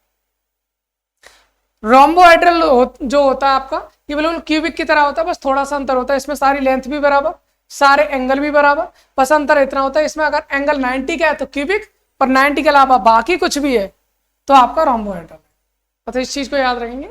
तो क्यूबिक का इसमें से कोई ना कोई क्वेश्चन वैसे नॉर्मली आता रहता है। आगे अब हम बात कर लेते हैं क्या है। The correct expression for the Bragg's law is n lambda equal to, वो सबको पता होगा, ऐसा मुश्किल ही होगा कि वाले क्वेश्चन का आंसर आपको नहीं पता हो। क्या होता है भाई, m lambda equal to 2d sine theta, 2d sine theta. ये वाला फॉर्मूला पढ़ा है ना, ब्रैग्स इक्वेशन, ब्रैग्स लॉ। तो इसमें क्या है, एन लैम्डा बराबर क्या हो जाएगा, एन लैम्डा बराबर हो जाएगा 2d साइन थीटा। ठीक है ना, आसान क्वेश्चन था। इस टाइप के क्वेश्चन अगर आपको मिल जाए तो आप सोचोगे और जल्दी पेपर करके घर पे आ जाऊंगा वापस, है ना। चलिए अगला क्वेश्चन करते हैं। विच one is a natural die, इनमें से कौन सी आपकी नेचुरल डाई है। मिथाइल ऑरेंज को बनाया जाता है लैब में, एजोडाई को बनाया जाता है, रोडामिन को भी बनाया जाता है, बस एलिजरीन है जो आपकी नेचुरल डाई है। Option A is the right answer. अगला करते हैं, another name of aspirin is, aspirin, aspirin का दूसरा नाम क्या है। एस्प्रिन का दूसरा नाम होता भी है acetyl salicylic acid. Option D. कैसे बोला मैंने, मैं आपको स्ट्रक्चर दिखा देता हूं इसका एक बार, है ना। मैं आपको इसका स्ट्रक्चर दिखा देता हूं क्या होता है एस्प्रिन का। आगे पीछे लगा रखे अपन ने, इसकी वजह से बनाया नहीं बनाया ना, तो था साथ।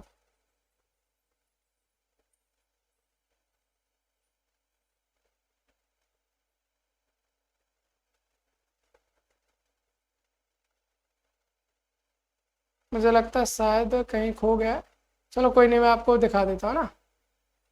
ये रहा, मैं लिख दिया, देखो हमने बेंजीन है, बेंजोइक एसिड है, ऑर्थो पे OH लगा दी भाई, सैलिसिलिक एसिड बोलेंगे इसको।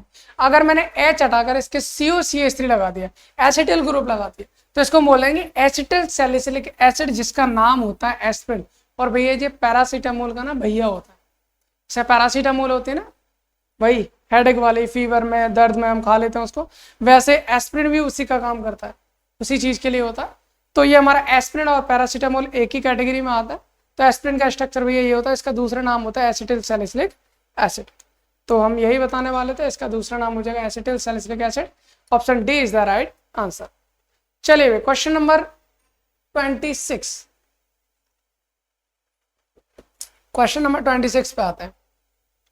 क्वेश्चन हमसे बोला भाई 26, DNA model was given by, अरे सीधा सीधा सिंपल हो गया भाई, सबको पता होगा इसका, वॉटसन क्रिक ने डीएनए का मॉडल दिया था, तो ऑप्शन बी हो जाएगा इसका। अगला, indigo is a vat dye, नहीं बोलना भाई, कभी कभी नहीं बोलना है इस वाले क्वेश्चन को, क्योंकि ये ना बहुत अजीब टाइप का क्वेश्चन है, आता ही रहता आता ही रहता आता ही रहता। आपसे पूछा जाता है वेट डाई कौन सी है, बोलोगे इंडिगो, इंडिगो डाई कौन सी है, बोलोगे वेट। तो आपको इस चीज में आपको मिलता रहेगा, है ना। ये आपको जो स्क्रीनशॉट मैंने दिलाया वहां पर कहीं ना कहीं मैंने मेंशन जरूर किया होगा कि वेट डाई, देखो ये रहा वेट डाई मतलब इंडिगो, ठीक है। डायरेक्ट आप इसमें से बता सकते हो, कोई प्रॉब्लम है नहीं। ये वाला क्वेश्चन को आपको याद रखना है, आता रहता नॉर्मली, है ना। अगला देखो, the length of 1 ton of DNA, DNA आपको पता है इस तरह से कुंडली नुमा संरचना इसकी होती है, इस तरह से जाती है। तो उनमें से उसने बोला कि अगर मान लीजिए एक साइकिल कंप्लीट करने में डिस्टेंस कितना होता है उसका, ये पूछा है डीएनए का। तो आपको देखो मैं शॉर्ट्स में भी बता रखा, पूरा का पूरा डिटेल लेक्चर भी इस चीज पे दे रखा है हमने। तो उसमें अगर आप देखोगे केमिस्ट्री ऑफ न्यूक्लिक एसिड तो इजीली समझ में भी आ जाएगा, आप देखोगे वहां जाकर। तो यहाँ पर मैं आपको बता दूं, जैसे यहाँ से 1 टन मैंने स्टार्ट किया और यहाँ पर आके खत्म हुआ, तो इसके 1 टन की जो डिस्टेंस है भैया वो कितनी है आपकी, 34 एंगस्ट्रॉम होती है। कितनी होती है, 34 एंगस्ट्रॉम। इस चीज का ध्यान रखेंगे, 1 टन की डिस्टेंस हो जाती है 34 एंगस्ट्रॉम। और ये जो होते हैं ये क्या होते हैं आपके, न्यूक्लियोटाइड। तो भाई एक न्यूक्लियोटाइड के बीच की जो डिस्टेंस होती है 3.4 एंगस्ट्रॉम होती है। तो उम्मीद करता हूँ ये सारी चीजें आपको आती होंगी, इसमें कोई प्रॉब्लम होनी नहीं चाहिए। अगला क्वेश्चन देखते हैं, मार्क हॉकिन इक्वेशन, ये पॉलीमर से आया हुआ है और इसका आंसर आपका हो जाएगा ऑप्शन ए। क्वेश्चन है डायरेक्ट, आपसे पूछे तो डायरेक्ट फॉर्मूला आपको दे रखा है, ईटा इक्वल टू कितना दे रखा है, के एम की पावर ए। इसको मार्क हॉकिंग इक्वेशन कहा जाता है। तो ये सिंपल था, डायरेक्ट इक्वेशन पूछ रखी है, इसमें कोई प्रॉब्लम है नहीं। अगला क्वेश्चन देखते हैं भाई, इतना काय को जूम हो गया भैया, थोड़ा सा कमी बोलो। चलिए अगला क्वेश्चन ये आ जाता हमारे पास, क्वेश्चन नंबर 30।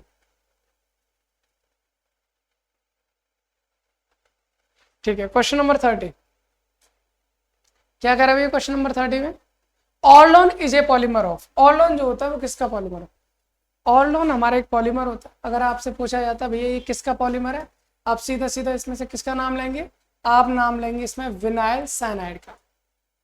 ऑर्लोन हमारा जो पॉलीमर होता है वो होता है विनाइल साइनाइड का। सर कैसे इसको बोला आपने, चलिए इसका फॉर्मूला दिखा देते हैं आपको, स्ट्रक्चर इसका दिखा देते हैं क्या होता है।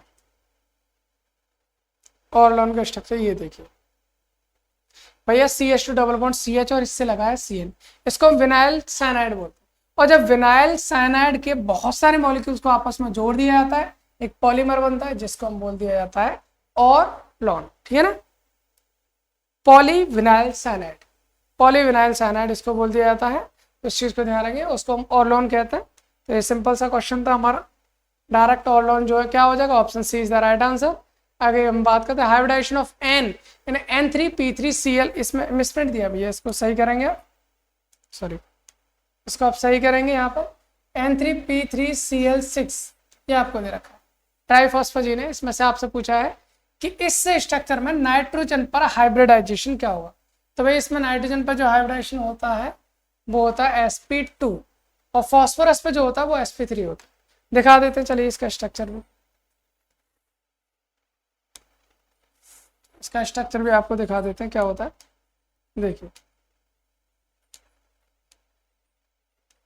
देखिए यहाँ पर ये दे रखा है, ये आपको यहाँ पर अगर हम बात करें भैया, जो फॉस्फोरस है 1 2 3 4 यहाँ पर sp3 हाइब्रिडाइजेशन होता है फॉस्फोरस पे, और नाइट्रोजन पर होता है हमारा sp2। इस चीज का ध्यान रखें, इस तरह का हमारा स्ट्रक्चर होता है ट्राइफॉस्फेजिन्स का, ठीक है ना।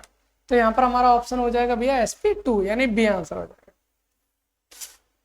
Red ink is prepared using, ये कुछ इस टाइप के क्वेश्चन है जिनको हम डायरेक्ट करने होता है। ये आपकी बुक्स जब आप पढ़ोगे सिलेबस को कंप्लीट तो वहां पर देखिए बहुत आसान चीजें है, डायरेक्ट इनसे क्वेश्चन आने वाले हैं। जो क्वेश्चन हमें कंसेप्चुअली हैं उसको हम कंसेप्चुअली सीख रहे हैं, और जो डायरेक्ट वाले हैं हम उनको डायरेक्ट ही बता रहे हैं। तो यहाँ पर आपसे पूछा गया है red ink is prepared using, red ink किससे बनाई जाती है? तो आंसर आप करोगे डायरेक्ट ईओसिन। किससे बनाई जाती है? ईओसिन से। तो भाई जो रेड इंक है हमारी वो ईओसिन से बनाई जाती है, डायरेक्ट आपको याद रखना है, इसमें कोई दिक्कत नहीं होनी चाहिए। अगला हम कर लेते हैं, अगला क्वेश्चन भाई। हम पहुंचे क्वेश्चन नंबर 33 पे। गप, हाँ, गुट्टा परचाइज, ये क्या होता है भाई? ये है भैया किसका? नेचुरल रबर का। जो हमारा नेचुरल रबर होती है उसका भैया है दूसरा। कैसे बताया? देखिए था कैसे बताया मैंने। पहले तो हम रबर को देख लेते हैं, कहाँ छुपा के रखी है हमने, यहाँ। देखिए CH2 डबल बॉन्ड C, इस पर एक CH3 लगा है, CH डबल बॉन्ड CH2। ये इसको क्या बोलेंगे हम? इसको बोलेंगे हम 2 मिथाइल ब्यूटा, या फिर बोल सकते हैं ब्यूट। कितना भैया?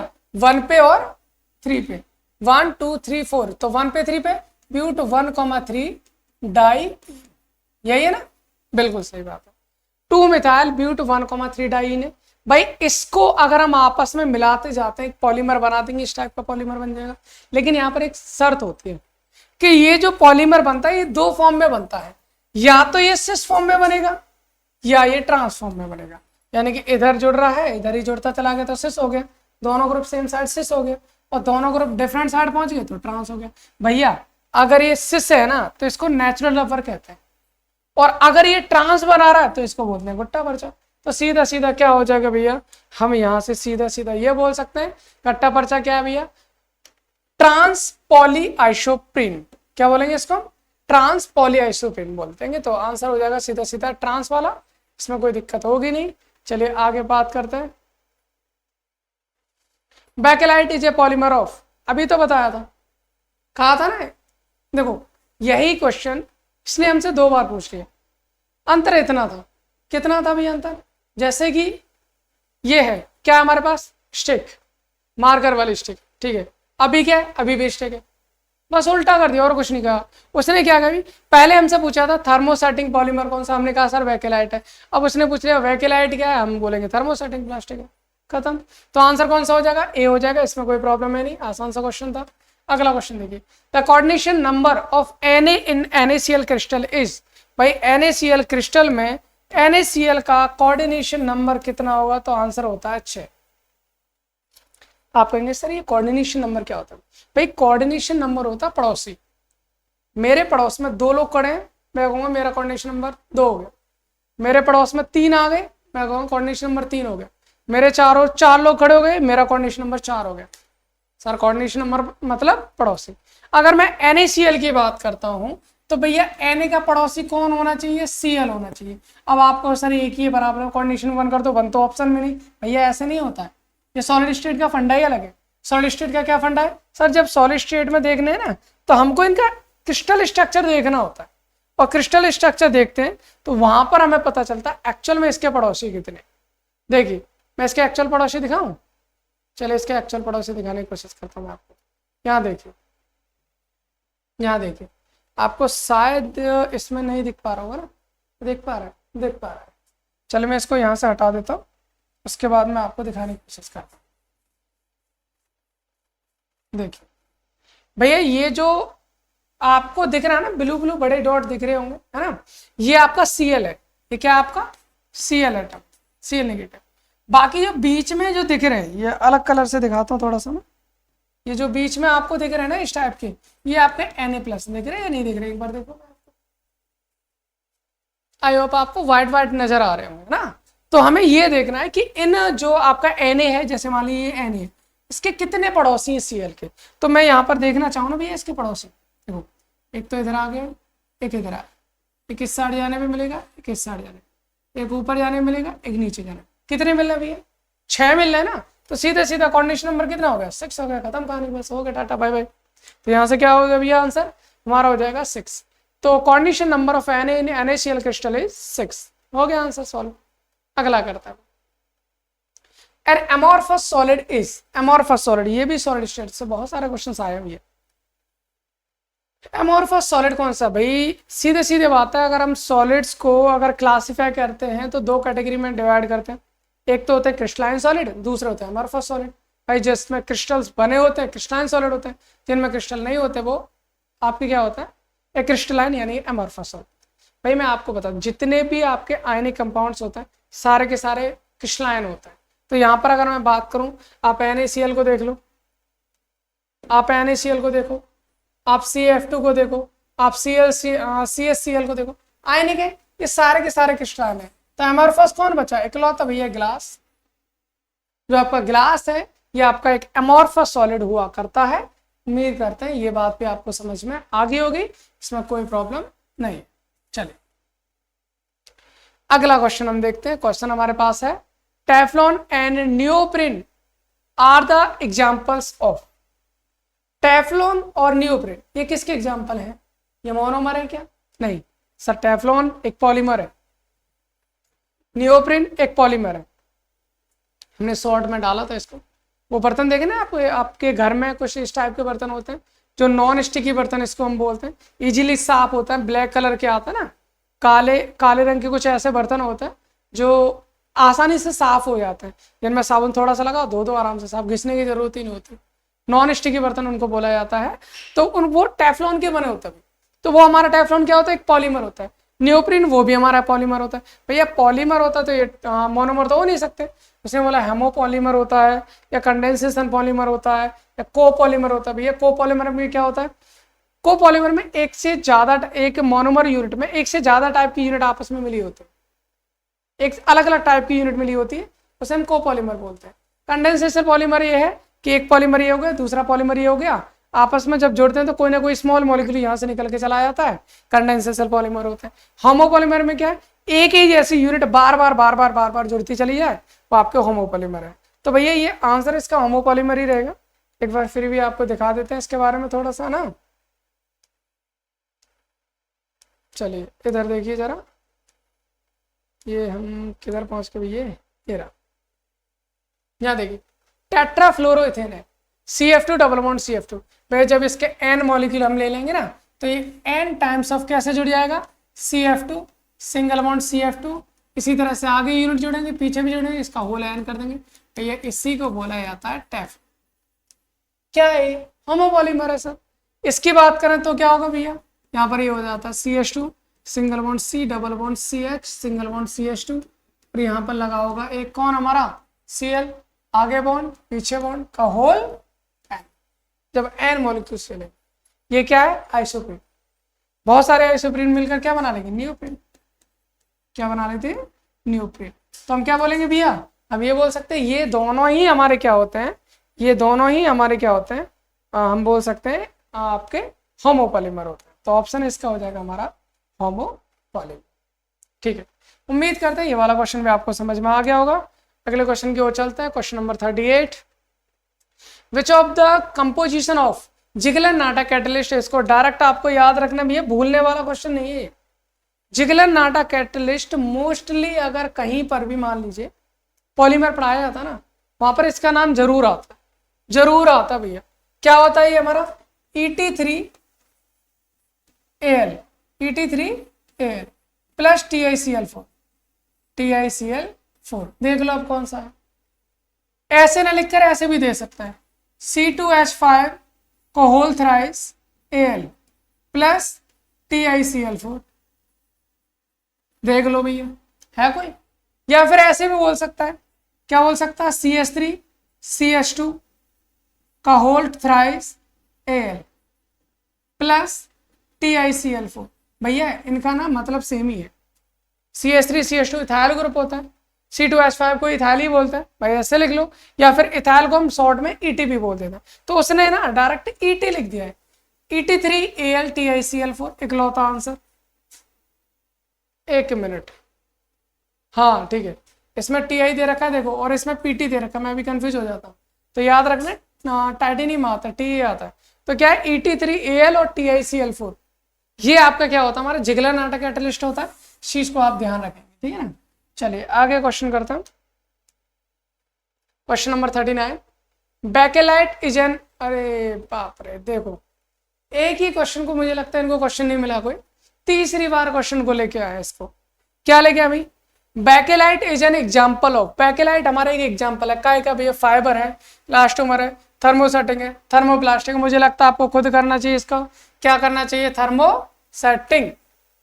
3 बार पढ़ चुके इसको, 3 बार पढ़ चुके ना। हमारा एक थर्मोसेटिंग पॉलीमर होता है बैकेलाइट, ठीक है ना। चलिए आगे बात करते हैं।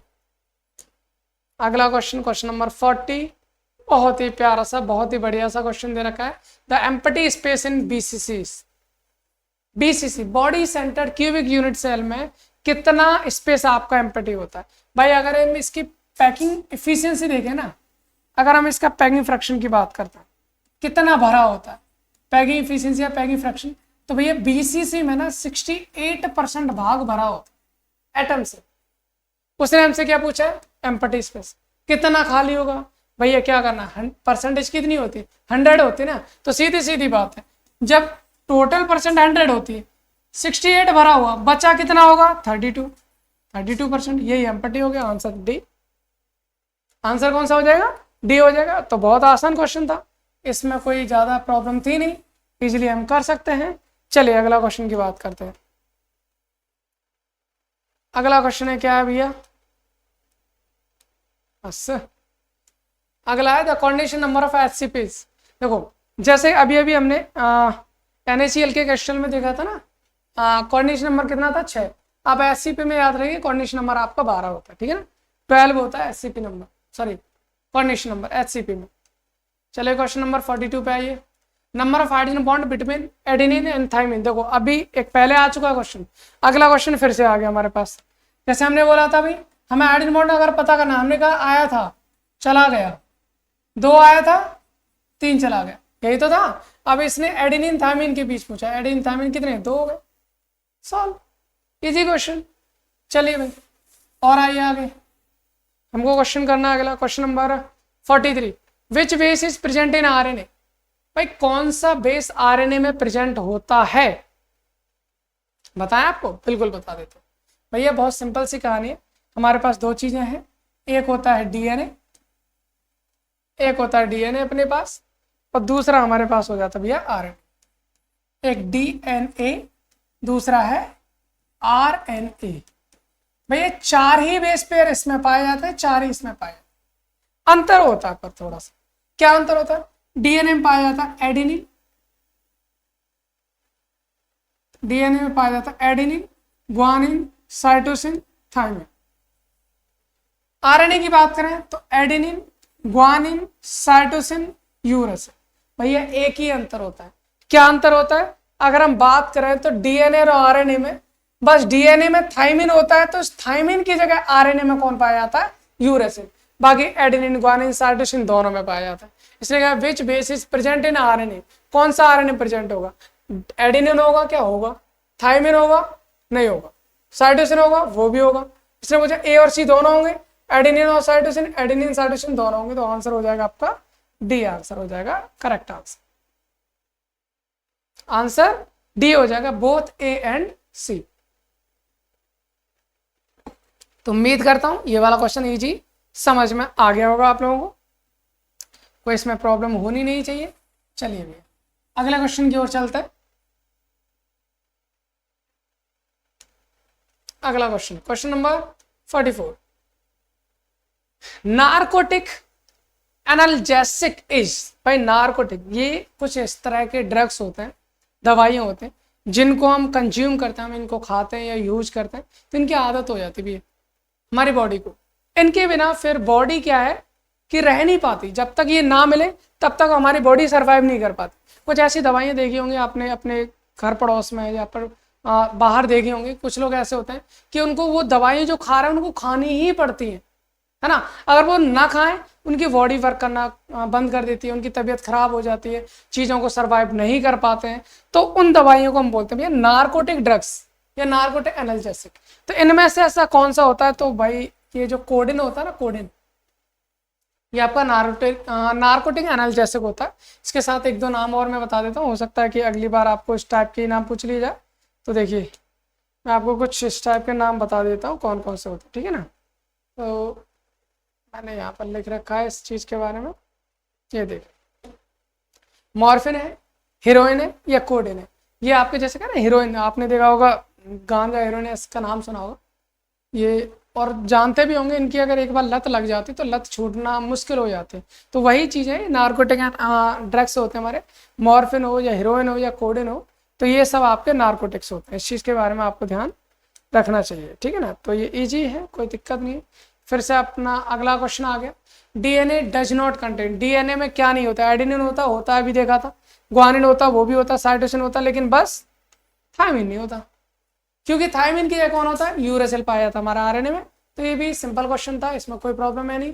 हालांकि वीडियो लेक्चर अगर आपको कंप्लीट देखना है इन चीज़ों का तो आप प्लेलिस्ट में जा सकते हैं। भाई सीधा सीधा आपको करना क्या है, आप जाएंगे जेडकेएम केमिस्ट्री क्लासेस के यूट्यूब चैनल पर, वहाँ पर जब चैनल को खोलेंगे तो बराबर में आपको दिखता है प्लेलिस्ट, वहाँ पर प्लेलिस्ट में जाएंगे तो आपको दिख जाएंगे वहाँ पर अलग अलग यूनिट, यूनिट 1, यूनिट 2, यूनिट 3, पहले केमिस्ट्री ऑफ कार्बोहाइड्रेट है, दूसरी केमिस्ट्री ऑफ प्रोटीन है, तीसरी केमिस्ट्री ऑफ न्यूक्लिक एसिड है। आप इजीली देख सकते हो, कोई प्रॉब्लम नहीं है। बाकी आगे मिलता रहेगा, चलता रहेगा, है ना, आता रहेगा। चलिए अगला क्वेश्चन करते हैं। क्वेश्चन नंबर भैया पहुंचेंगे हम 46। Which reagent was used in the test of Sanger's N terminal analysis. बहुत सिंपल सा क्वेश्चन है वैसा, है ना, लेकिन इस चीज के बारे में डायरेक्ट कंप्लीट इसकी रिएक्शन नहीं दिखाने वाले, क्योंकि डायरेक्ट हमें करना है क्वेश्चन। तो सेंगर्स रिएजेंट आप याद रखना, कभी भी सेंगर्स का नाम आ जाए तो आपको एक चीज याद रखनी, क्या याद रखना है, फ्लोरोबेंजीन। बेंजीन से आपको लगाना है फ्लोरीन, और उसके 2 पर और 4 पर 2 लगा देने हैं NO2 नाइट्रो। ये यूज होता है भैया 2,4 dinitro fluorobenzene, 2,4 dinitro fluorobenzene is used in Sanger's reagent for N terminal analysis, ठीक है ना। तो इतना आपको याद रखना, बहुत सिंपल सा क्वेश्चन था, इजीली आता भी रहता और इसमें कोई प्रॉब्लम भी नहीं होनी चाहिए, आंसर सी हो जाएगा इसका, ठीक है ना। अगला क्वेश्चन करता है, क्वेश्चन नंबर 47। क्या भैया, among following which is pyrimidine bases. अभी देखा था, 2 देखे थे ना, क्या देखे थे भैया हमने ये जाना था, जब हम नाइट्रोजनस बेस की बात करते हैं हमारे पास 2 थे, एक तो प्यूरिन थे, एक हमारे पास कौन थे, प्यूरिन, दूसरे अपन के पास कौन थे, प्रिमिडिन। एक प्यूरिन थे, दूसरे प्रिमिडिन थे। भाई प्यूरिन की बात करना, कौन कौन से थे, एडेनिन और ग्वानिन थे। एजी इधर बताया था हमने, कट, एजी कट, ऐसा लग रहा है कोई स्टाइल के बारे में बात कर रहा हूं ना, प्यूरिन एजी प्रिमिडिन कट। तो आपसे पूछा है among following which one is pyrimidine, pyrimidine base कौन सा है, एडेनिन प्यूरिन होता है, ग्वानिन प्यूरिन होता है, यूरेसिल भैया प्रिमिडिन होता है। तो आंसर कौन सा हो गया, सी हो जाएगा। तो option number C is the right answer, that is pyrimidine base, ठीक है, ओके, सी इसका सही आंसर हो जाएगा। अब हम आते हैं अगले क्वेश्चन पर, अपना question number 48। Which among them is cofactor, इनमें से कौन सा कोफैक्टर होता है भैया। जब हमारा एंजाइम क्या होता है, वर्क करना होता है, तो उसके एंजाइम के एक्टिविटी को बढ़ाने के लिए कुछ ना कुछ कोफैक्टर भी यूज होता है हमारे। वो कोफैक्टर हमारा इनऑर्गेनिक कोई भी मेटल आयन भी हो सकता है या फिर कोई ऑर्गेनिक मॉलिक्यूल भी हो सकता है। तो भैया आंसर हमारा इसमें से क्या हो जाएगा, सी हो जाएगा, ए और B both. Option C is the right answer. अगला हम करते हैं, ये बहुत अच्छा क्वेश्चन है, heat does not affect the following. भाई अगर आप गर्म करते हो, आपकी प्रोटीन की स्ट्रक्चर हमने पढ़ा रखी, आप जब वहां जाके देखोगे तो वहां पर देखो प्रोटीन की 4 स्ट्रक्चर थी, 1 degree, 2 degree, 3 degree, 4 degree, primary, secondary, tertiary, quaternary. तो इनमें से कौन सी स्ट्रक्चर ऑफ प्रोटीन को हीट अफेक्ट ही नहीं कर पाती, गर्म करो इसका कोई फर्क ही नहीं पड़ रहा। तो भैया उसका आंसर है बहुत ही प्यारा सा, दैट इज प्राइमरी स्ट्रक्चर। भाई प्राइमरी स्ट्रक्चर पर हीट का कोई इफेक्ट नहीं पड़ता। रीजन क्या होता है, अब सेकेंडरी स्ट्रक्चर में जाओ, टर्सरी में जाओ, 4 डिग्री में जाओ, यहाँ पर hydrogen bond, disulphide bond, van der Waals forces, और सारे फोर्सेस पड़ता है, जिनको अगर हम हीट करेंगे तो ब्रेक हो जाते हैं, और ब्रेक हो जाएंगे तो भैया हीट अफेक्ट करेगी उन स्ट्रक्चर्स को। लेकिन प्राइमरी स्ट्रक्चर में केवल पेप्टाइड बॉन्ड होते हैं और हीट नॉर्मली पेप्टाइड बॉन्ड को तोड़ नहीं सकते। इसलिए हम सीधा सीधा बोल सकते हैं, क्या बोल सकते हैं भैया, कि heat does not affect the primary structure of protein. आप स्ट्रक्चर ऑफ प्रोटीन को जाकर डिटेल से पढ़ सकते हैं, ये लेक्चर में हमने करा रखा है, ठीक है ना। तो ये हो गया हमारा 49 क्वेश्चन। क्वेश्चन नंबर 50 पे आता है। Question number 50, which is essential amino acid, इनमें से कौन सा इसेंशियल अमीनो एसिड होता है। हम आपको बता देते हैं एक बार, क्या बता देते हैं? अमीनो एसिड की अगर हम बात करें तो अमीनो एसिड हमारे पास हमारे बॉडी में दो टाइप के होते हैं, एक इसेंशियल, दूसरे नॉन इसेंशियल। इसेंशियल क्या होता है? इसेंशियल मतलब आवश्यक, नॉन इसेंशियल मतलब जिनकी आवश्यकता नहीं। भाई दो टाइप के अमीनो एसिड है। कुछ अमीनो एसिड ऐसे होते हैं जो हमारी बॉडी जिनको खुद बनाती है, और कुछ अमीनो एसिड ऐसे होते हैं जो जिनको हमारी बॉडी नहीं बनाती लेकिन हमें बाहर से डाइट की फॉर्म में उनको कंज्यूम करना होता है। तो भाई सीधी सीधी बात होगी, ऐसे अमीनो एसिड जो हमारी बॉडी बना ही नहीं रही, जिनको हमारी बॉडी बना ही नहीं रही तो हमें बाहर से लेने पड़ेंगे ना, हमें उनकी जरूरत है ना, तो वो आवश्यक अमीनो एसिड हो गए, यानी एसेंशियल अमीनो एसिड हो गए। तो हम सीधा सीधा एक चीज बोल सकते हैं सर, ऐसे अमीनो एसिड जिनको हम बाहर से खाने से डाइट की फॉर्म में कंज्यूम करते हैं वो हमारे एसेंशियल अमीनो एसिड होते हैं। नॉर्मली 20 में से 10 अमीनो एसिड हमारे एसेंशियल होते हैं, 10 हमारे नॉन एसेंशियल होते हैं। इनमें से आपको बताना है इनमें से कौन सा अमीनो एसिड है जो एसेंशियल। इसके लिए तो आपको याद रखना पड़ेगा, तो उसके लिए मैंने आपको यहाँ पर बता रखा है। एक ट्रिक मैंने बताई थी भाई, एक ट्रिक मैंने बताई थी, पीवीटी टिम हॉल। क्या बताई थी? Pvt Tim hall. 3 और 3 6 और 4 10। कौन कौन होते हैं भैया एक बार देख लें। पीवीटी हमारा था फेनिल एलानिन, ठीक है। दूसरा वी मतलब वैलिन, टी मतलब टायरोसिन, टी मतलब tryptophan, sorry tryptophan. Second T हमारा होता है थ्रियोनिन, थ्रियोनिन, ठीक है। आई बोले तो आइसोल्यूसिन, आइसोल्यूसिन। एम मतलब मिथियोनिन, मिथियोनिन। एच मतलब हिस्टिडाइन, ए मतलब आर्जिनिन, आर्जिनिन। एल मतलब ल्यूसिन, एल मतलब ल्यूसिन। एल मतलब लाइसिन। ये हमारे पास भैया 10 अमीनो एसिड है जो हमारे इसेंशियल अमीनो एसिड है, आपको याद रखने हैं इसेंशियल अमीनो एसिड। तो आप इसमें से ट्रिक याद रख सकते हो जिनकी वजह से इनका नाम याद रहेंगे और आप इजिली यहाँ से छांट कर बता सकते हो। ल्यूसिन, इसमें which is essential amino acid, इसने बोला ल्यूसिन, ल्यूसिन है इसमें, बिल्कुल है, ये रहा सब पहले ही मिल गया आराम से। ल्यूसिन हमारा क्या हो जाएगा? ल्यूसिन की बात करें तो ल्यूसिन हमारा हो जाएगा essential amino acid, essential amino acid. Tyrosine, alanine, lysine ये हमारे इसेंशियल नहीं होते, सारे के सारे नॉन इसेंशियल अमीनो एसिड्स, ठीक है ना। ओके, चलिए इस क्वेश्चन को हटाते हैं, इजीली आप वहां से इसको लर्न कर सकते हो। अगला क्वेश्चन आता हमारा, which amino acid is not sorry which amino acid don't have basic characteristics. कौन सा अमीनो एसिड इनमें से बेसिक कैरेक्टर नहीं है, कौन सा बेसिक नहीं है। तो बेसिक के लिए भी आपको भी एक ट्रिक याद रखनी है, वो याद रखनी है हल। भाई कुछ चीजें हैं जिनको आप ट्रिक से यूज कर सकते हैं, उसके लिए याद रखना हल। हल का मतलब होता है हिस्टिडाइन, हिस्टिडाइन ये आपका बेसिक अमीनो एसिड होता है। ए बोले तो आर्जिनिन, आर्जिनिन आपका बेसिक अमीनो एसिड होता है। एल बोले तो लाइसिन, ये भी आपका बेसिक अमीनो एसिड, 3 ही होते हैं, आपको याद रखना। तो इसने कहा कौन सा इनमें से बेसिक नहीं है, लाइसिन है बेसिक, आर्जिनिन है बेसिक, सेरिन हमारा बेसिक अमीनो एसिड नहीं होता है। तो option C is the right answer, ठीक है। चलिए कुछ ट्रिक्स हैं जो मैंने, बहुत सारी ट्रिक्स आपको याद रखने की, बहुत सारी चीजें मैंने आपको डिटेल लेक्चर में आपको बता रखी है, तो आप वहां से इन चीजों को पढ़ सकते हो, ठीक है ना।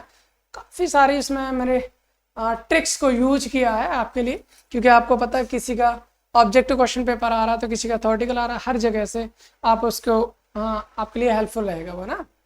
आगे देखिए, mutarotation refers to the change in. भाई म्यूटा रोटेशन होता है हमारा, म्यूटा रोटेशन जानते हो ना।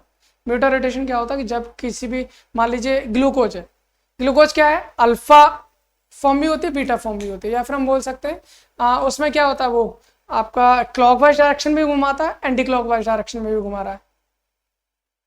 इसको छोड़िए, आप ऐसे याद रखिए म्यूटा रोटेशन को, वैसे मैंने डिटेल में करा रखा वहां पर। म्यूटा रोटेशन को मैंने क्या कर रखा है, डिटेल में आपको बता रखा है क्या होता है ग्लूकोज का। म्यूटा रोटेशन में क्या होता है, ग्लूकोज आपकी 2 टाइप की साइक्लिक स्ट्रक्चर फॉर्म करता है, अल्फा डी ग्लूकोज और दूसरी बीटा डी ग्लूकोज। अल्फा का स्पेसिफिक रोटेशन अलग होता है, बीटा का स्पेसिफिक रोटेशन अलग होता है। जब उसको हम वाटर में डिजोल्व करते हैं तो अल्फा अपना स्पेसिफिक रोटेशन चेंज करता है, बीटा अपना स्पेसिफिक रोटेशन चेंज करता है, और एक सेम एक निश्चित स्पेसिफिक रोटेशन पे आकर दोनों के दोनों आकर रुक जाते हैं। इस प्रोसेस को म्यूटर रोटेशन कहते हैं। तो उसने इतना डिटेल नहीं पूछा, उसने पूछा सीधा सीधा mutarotation refers to the change in, किस में चेंज होता है, ऑप्टिकल रोटेशन में चेंज होता है। बस इतना बताना और कुछ नहीं, ठीक है। तो ऑप्टिकल रोटेशन में चेंज होता है और बाकी किसी चीज में चेंज नहीं होता है। चलिए अगला क्वेश्चन है अपने पास, which one of the following is reducing sugar, इसमें से कौन सी रिड्यूसिंग शुगर है भाई। सुक्रोज को छोड़कर, सुक्रोज को ध्यान से सुन लेना, सुक्रोज को छोड़कर सारी की सारी मोनोसैकेराइड डाइसैकेराइड सब रिड्यूसिंग शुगर है। पॉलीसैकेराइड कभी रिड्यूसिंग शुगर नहीं हो सकती। तो आपको यहां से बोला गया विच one of the following is reducing sugar. Sucrose तो रिड्यूसिंग होती नहीं है, सुक्रोज रिड्यूसिंग नहीं होगी। ग्लाइकोजन पॉलीसैकेराइड है, नहीं होगी रिड्यूसिंग शुगर। सेल्यूलोज पॉलीसैकेराइड है, नहीं होगी reducing sugar. Sir glucose monosaccharide, ये reducing sugar. Monosaccharide disaccharide reducing sugar होते हैं सुक्रोज को छोड़कर, ठीक है ना। इस चीज को याद रखना, ये भी मैंने डिटेल लेक्चर्स में आपको बता रखा है वहां पर, तो इस चीज का भाई यूज करें, उन लेक्चर्स का आपके लिए है तो आपको देखना चाहिए, बाकी फ्रेंड्स को शेयर भी करना चाहिए, क्योंकि आप ही शेयर नहीं करोगे तो फिर कौन करेगा इसको। चलिए अगला क्वेश्चन देखो, विच of the following is non reducing sugar. फिर से आगे भाई, कौन सा non reducing, galactose monosaccharide, glucose monosaccharide, fructose sucrose. अभी तो बताया सुक्रोज हमारा क्या होता है, नॉन रिड्यूसिंग शुगर होता है। तो सीधा सीधा क्वेश्चन हो गया हमारा, इसमें कोई प्रॉब्लम है नहीं, इजी क्वेश्चन था। अगला क्वेश्चन की बात करते हैं, Molisch test is use for, लो भैया सिंपल से डायरेक्ट आया भाई क्वेश्चन, मैंने पूरा मॉलिश टेस्ट करा रखा आपको, है ना। अब वहां पर देखिए Molisch test is use for, Molisch test किसके लिए यूज होगा यहाँ पर देखेंगे तो भैया मॉलिश टेस्ट में किसके लिए करते हैं, कार्बोहाइड्रेट का परीक्षण किया जाता है। इसमें सीधा सीधा हो जाएगा, Molisch test is use for carbohydrate, ठीक है ना। चलिए ये वाला अभी इजी हो गया, इसमें कोई प्रॉब्लम था नहीं अपन को। अगला क्वेश्चन देखिए भी, the product of the reaction is, product of the reaction is, इसको अलग कराएं इसी पे करा दे, देख रहे हैं आप, चलो इसी पे करा देते हैं ना। तो इजी है, इसमें कोई प्रॉब्लम है नहीं। जब इसकी रिएक्शन अगर हम कराएंगे, इसकी रिएक्शन के लिए क्या होगा भाई, इसमें क्या होता है, इसका जो नाइट्रोजन के लोन पेयर होता है ना भाई, वो अटैक करते हैं यहाँ पर और Cl को कर देते हैं बाहर। तो यहाँ से होता क्या है, H यहाँ से Cl यहाँ से, इसको हटा देता हूँ एक बार, आप देख पाएंगे H यहाँ से और Cl यहाँ से, क्या होगा, यहाँ से निकल जाएगा, निकलने के बाद बाकी आपस में जुड़ जाएगा। तो देखो NH2 ring H double bond हो, NH2 रिंग और H डबल बॉन्ड, इनमें ये तो हो ही नहीं सकता, इसको हटाओ, इसमें NH2 गायब है, बाकी ये दे रखा है H डबल बॉन्ड, इससे NH जुड़ा है, NH इसमें जुड़ा है, S में जुड़ा है, इसमें नहीं जुड़ा, ये भी खत्म कहानी। इन दोनों में से देखो, इसमें C और CH3 इसमें जुड़ा, तो आंसर आपका B हो जाएगा। आंसर क्या हो जाएगा भैया, B, इसमें से आंसर हमारा हो जाएगा करेक्ट आंसर, ठीक है ना। तो मुझे लगता है इतनी बात आपको समझ में आई होगी, इसमें कोई प्रॉब्लम नहीं है, सिंपल सी रिएक्शन आपको दे रखी है। चलिए आगे बात करता है, ठीक है, ओके आगे हम चलते हैं इधर। अगला हम क्वेश्चन नंबर पहुंचे 57 पर, विच one of the following macromolecule is not a polymer. कौन सा पॉलीमर नहीं भाई, देखो कार्बोहाइड्रेट पॉलीमर होते हैं, प्रोटीन पॉलीमर होते हैं, न्यूक्लिक एसिड पॉलीमर होता है, nucleic acid polymer, protein polymer, cellulose carbohydrate वो भी पॉलीमर, क्लोरोफिल बचा है क्या, क्लोरोफिल हमारा एक मैक्रोमोलिक्यूल होता है, ये हमारा पॉलीमर नहीं होता है, तो आंसर हो जाएगा इसका बी। सिंपल सा क्वेश्चन था, इसमें कोई समस्या थी नहीं, अपन को हमने इजीली सॉल्व कर ली है।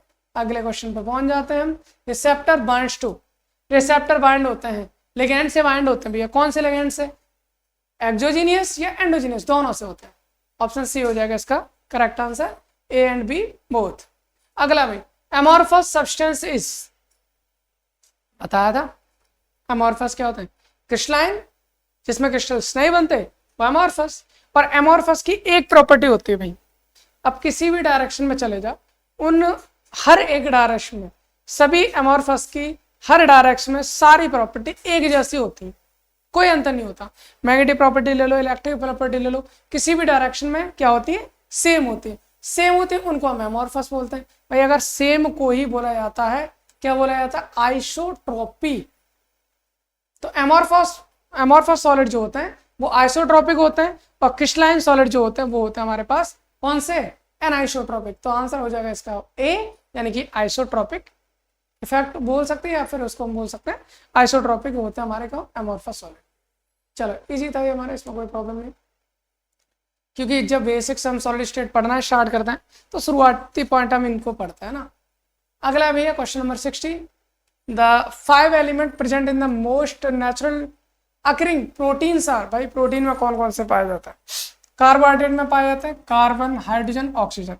रुक जा, कार्बन हाइड्रोजन ऑक्सीजन ये कार्बोहाइड्रेट में होता है, ये प्रोटीन में होता है, ये न्यूक्लिक एसिड में भी होता है। इनके अलावा प्रोटीन में इनके साथ साथ और कौन होता है भैया, नाइट्रोजन, साथ में सल्फर, ये प्रोटीन में होता है। न्यूक्लिक एसिड में सल्फर उठा रहे, फॉस्फोरस लगा दो, बस इतना अंतर। उसने पूछा 5 एलिमेंट कौन से होते हैं प्रोटीन में, carbon hydrogen oxygen nitrogen sulphur, option C is the right answer. ठीक है, ओके चलिए अब क्वेश्चन नंबर आ जाते हैं हम अगले पे। क्वेश्चन नंबर समझ के भैया, अगला क्वेश्चन जो हम तैयारी कर रहे थे ना, पहले जो तैयारी करके वहां से आ गए। Crystal having unit cell dimension, कह रहा है कि एक भी लेंथ बराबर नहीं है, ए बराबर नहीं है बी के, बी भी बराबर नहीं है सी के, बाकी एंगल सारे बराबर हो, सारे के सारे 90 डिग्री है। बताओ इनमें से कौन सी होगी, देखना इधर जाके भैया, देखना इधर जाके, बताया ना अपन ने, बिल्कुल किया है, इजीली अच्छे से सजो के रखा है, इसको बना के रखा है हमने। यहाँ देखना लेंथ एक भी बराबर नहीं है, लेकिन एंगल सारे बराबर है, वो भी 90 डिग्री के, तो भैया क्या नाम हो जाएगा उसका, ऑर्थोरोम्बिक। दूसरा क्वेश्चन आया इसी सीरीज से, दूसरा है ऑर्थोरोम्बिक, ऑप्शन डी हो गया राइट आंसर। ठीक है, उम्मीद करते हैं आपको ये चीज समझ में आई होगी। चलिए भैया हम आते हैं क्वेश्चन नंबर 62 पर। No Bragg's reflection of X-ray from a crystal will be observe if DHKL is small then. Bragg's refraction कब नहीं होगा, देखो भाई एक लिमिट लगा लेते। ब्रैक्स इक्वेशन तो आपको पता है, एन लैम्डा इक्वल टू होता है हमारे पास 2D साइन थीटा। ठीक है भैया, लिमिट लगाओ, साइन थीटा की वैल्यू मैक्सिमम कितनी होगी, साइन थीटा की मैक्सिमम वैल्यू भैया कितनी होती है, 1 होती है। साइन थीटा की वैल्यू मैक्सिमम वैल्यू कितनी होगी, 1 से ज्यादा तो हो नहीं सकती, साइन 90 की वैल्यू 1 होती। अगर मैं इसकी 1 वैल्यू कर दूं तो एन लैम्डा की वैल्यू कितनी हो जाएगी भैया, 2D। एन लैम्डा की वैल्यू कितनी हो जाएगी, 2D। फर्स्ट ऑर्डर रिएक्शन के लिए अगर हम बात करें तो लैम्डा इक्वल टू कितना हो जाएगा, 2D।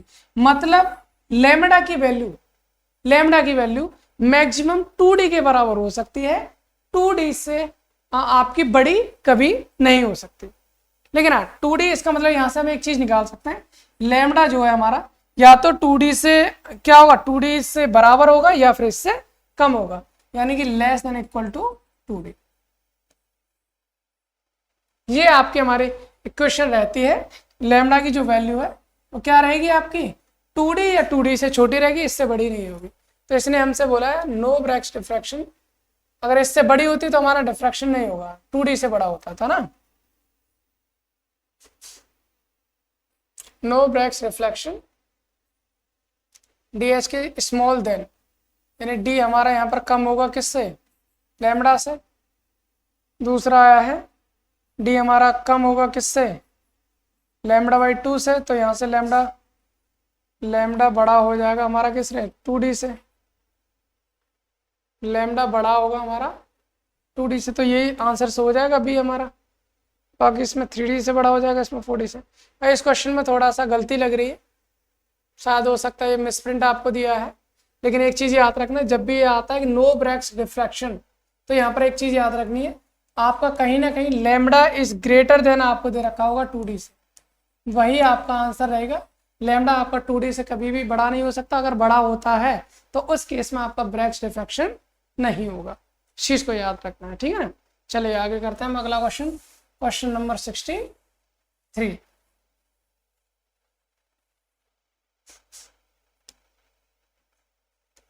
क्या कर अभी, the following dye is a modern dye. अरे इनमें से कौन सी मॉडर्न डाई है, इस पर टिक भी हो रखा है, आंसर भी सही है हमारा। एलिजरीन जो है हमारी मॉडर्न डाई है, एक बार देख लेते हैं कैसे, वैसे इसको भी मैंने कराया होगा, अगर आप इसमें देखना चाहेंगे तो मॉडर्न डाई का जो स्क्रीनशॉट्स मैंने आपको दिलाए थे, यहाँ देखिए मॉडर्न डाई है, मॉडर्न डाई है, ये रही मॉडर्न डाई। आपको मॉडर्न डाई में आपको क्या दे रखा है, एलिजरीन आपको दे रखा है, तो इस चीज़ का आपको याद रखेंगे, ठीक है ना। तो एलिजरीन है मॉडर्न डाई में भी है, ठीक है ना। तो ये हो गया हमारा मॉडर्न डाई एलिजरीन, ठीक है।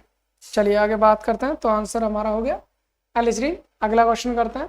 ए dye operated by the coupling reaction is known as azo dye. भाई डायरेक्ट कर सकते हैं इसको एजोडाई। एजोडाई जो होता है वो आपकी कपलिंग रिएक्शन होती है। आपने क्लास 12th में भी ये रिएक्शन पढ़ी होगी, बहुत इजीली क्लास 12th में आपकी रिएक्शन आती है कि हमारी नॉर्मली, हम आपको करके दिखा देते हैं इसको एक, ठीक है।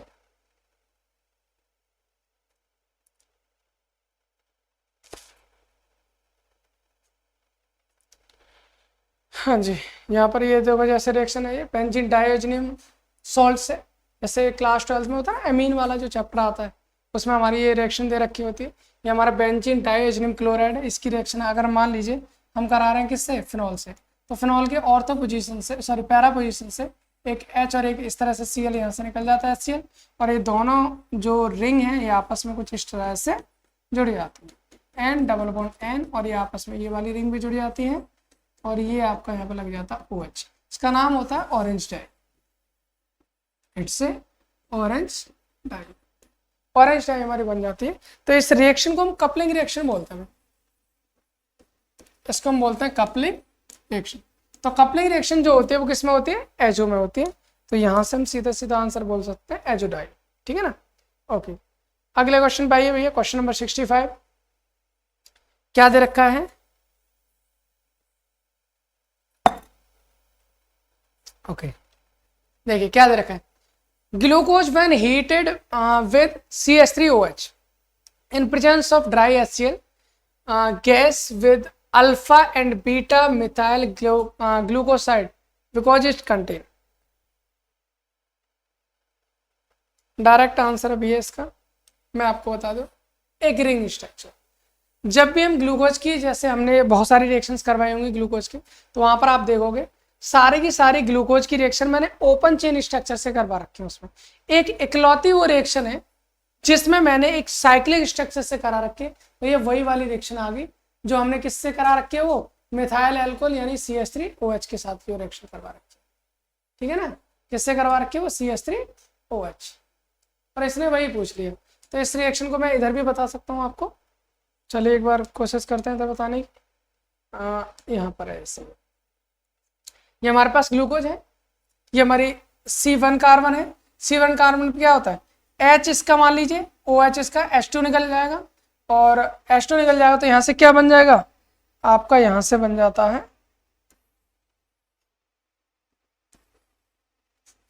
कुछ इस टाइप से।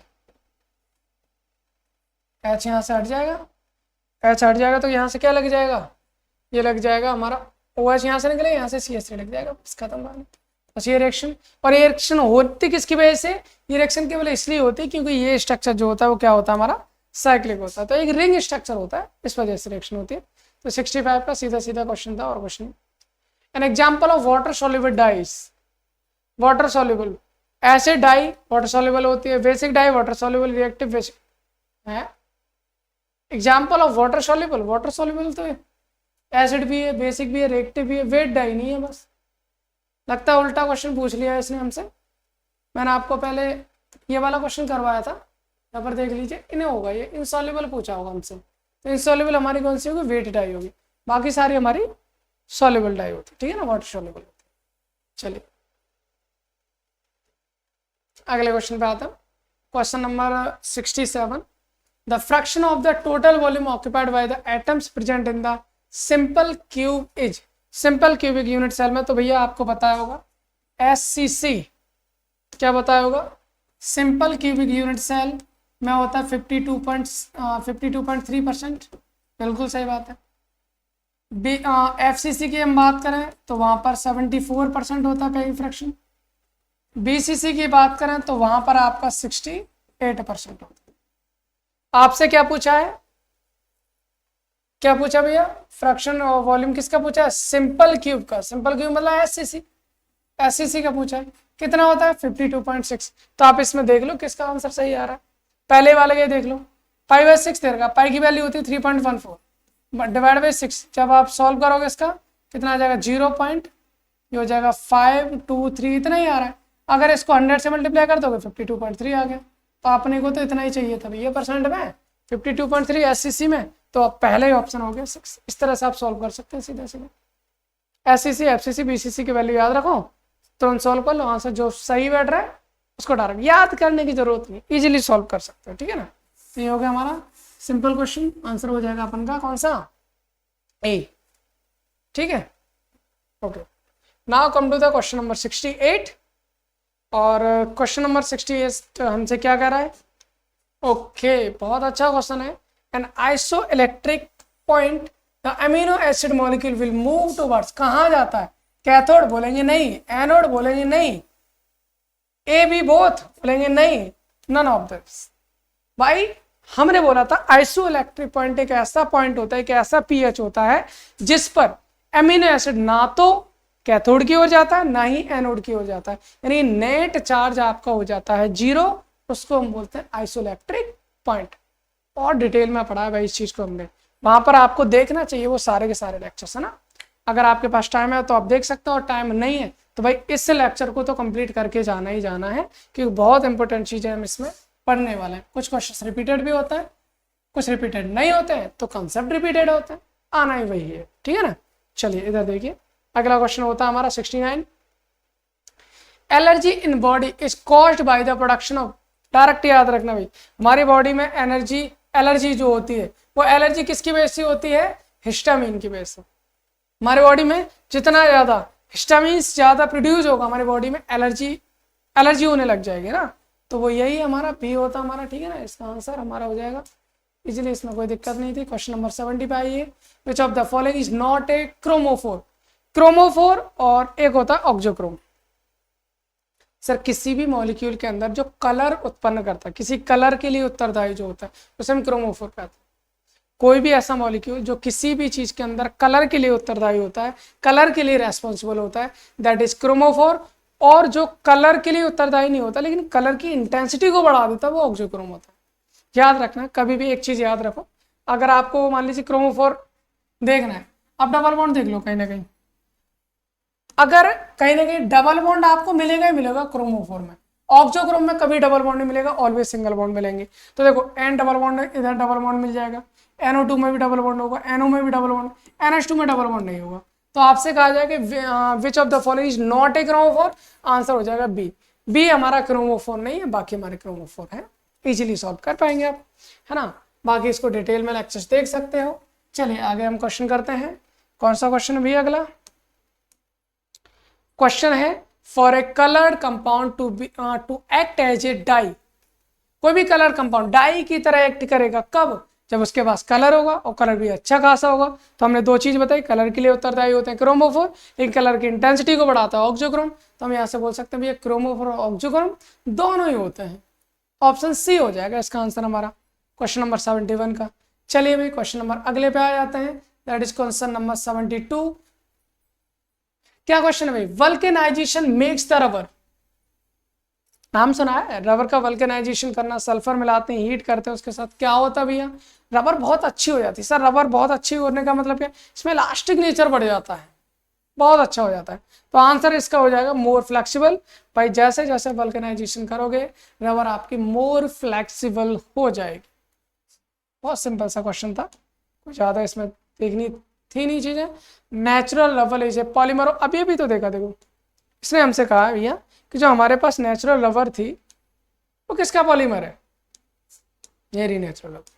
नेचुरल रबर किसका पॉलीमर है, ये रहा, यही है ना, 2-methyl 1,3 डाई इन, देखो है option 2-methyl 1,3 butadiene, option B.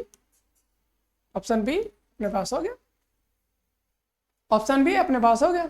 तो कौन सा हो गया भैया, option B is the right answer, easily कर सकते हैं हम। चलिए अगले क्वेश्चन की ओर बढ़ते हैं, क्वेश्चन नंबर अपना 74। भाई लास्ट में चल रहा है, इसके बाद एक क्वेश्चन और है ना। 75 क्वेश्चन थे, हमने सारे के सारे क्वेश्चन हम करते जा रहे हैं। क्वेश्चन हमारा, विच of the following is a branched polymer. याद रखना है लो डेंसिटी पॉलीमर जितने भी होते हैं जिनकी डेंसिटी लो होती है, डेंसिटी लो होने का मतलब है भाई डेंसिटी क्या होती है, मास पर वॉल्यूम, वॉल्यूम बढ़ेगा, और वॉल्यूम कब बढ़ेगा, जब आपकी ब्रांचिंग बढ़ेगी। तो यहाँ से हम सीधे सीधे बोल सकते हैं कि low density polymers are branched polymer. ठीक है ना, इस चीज को याद रखेंगे।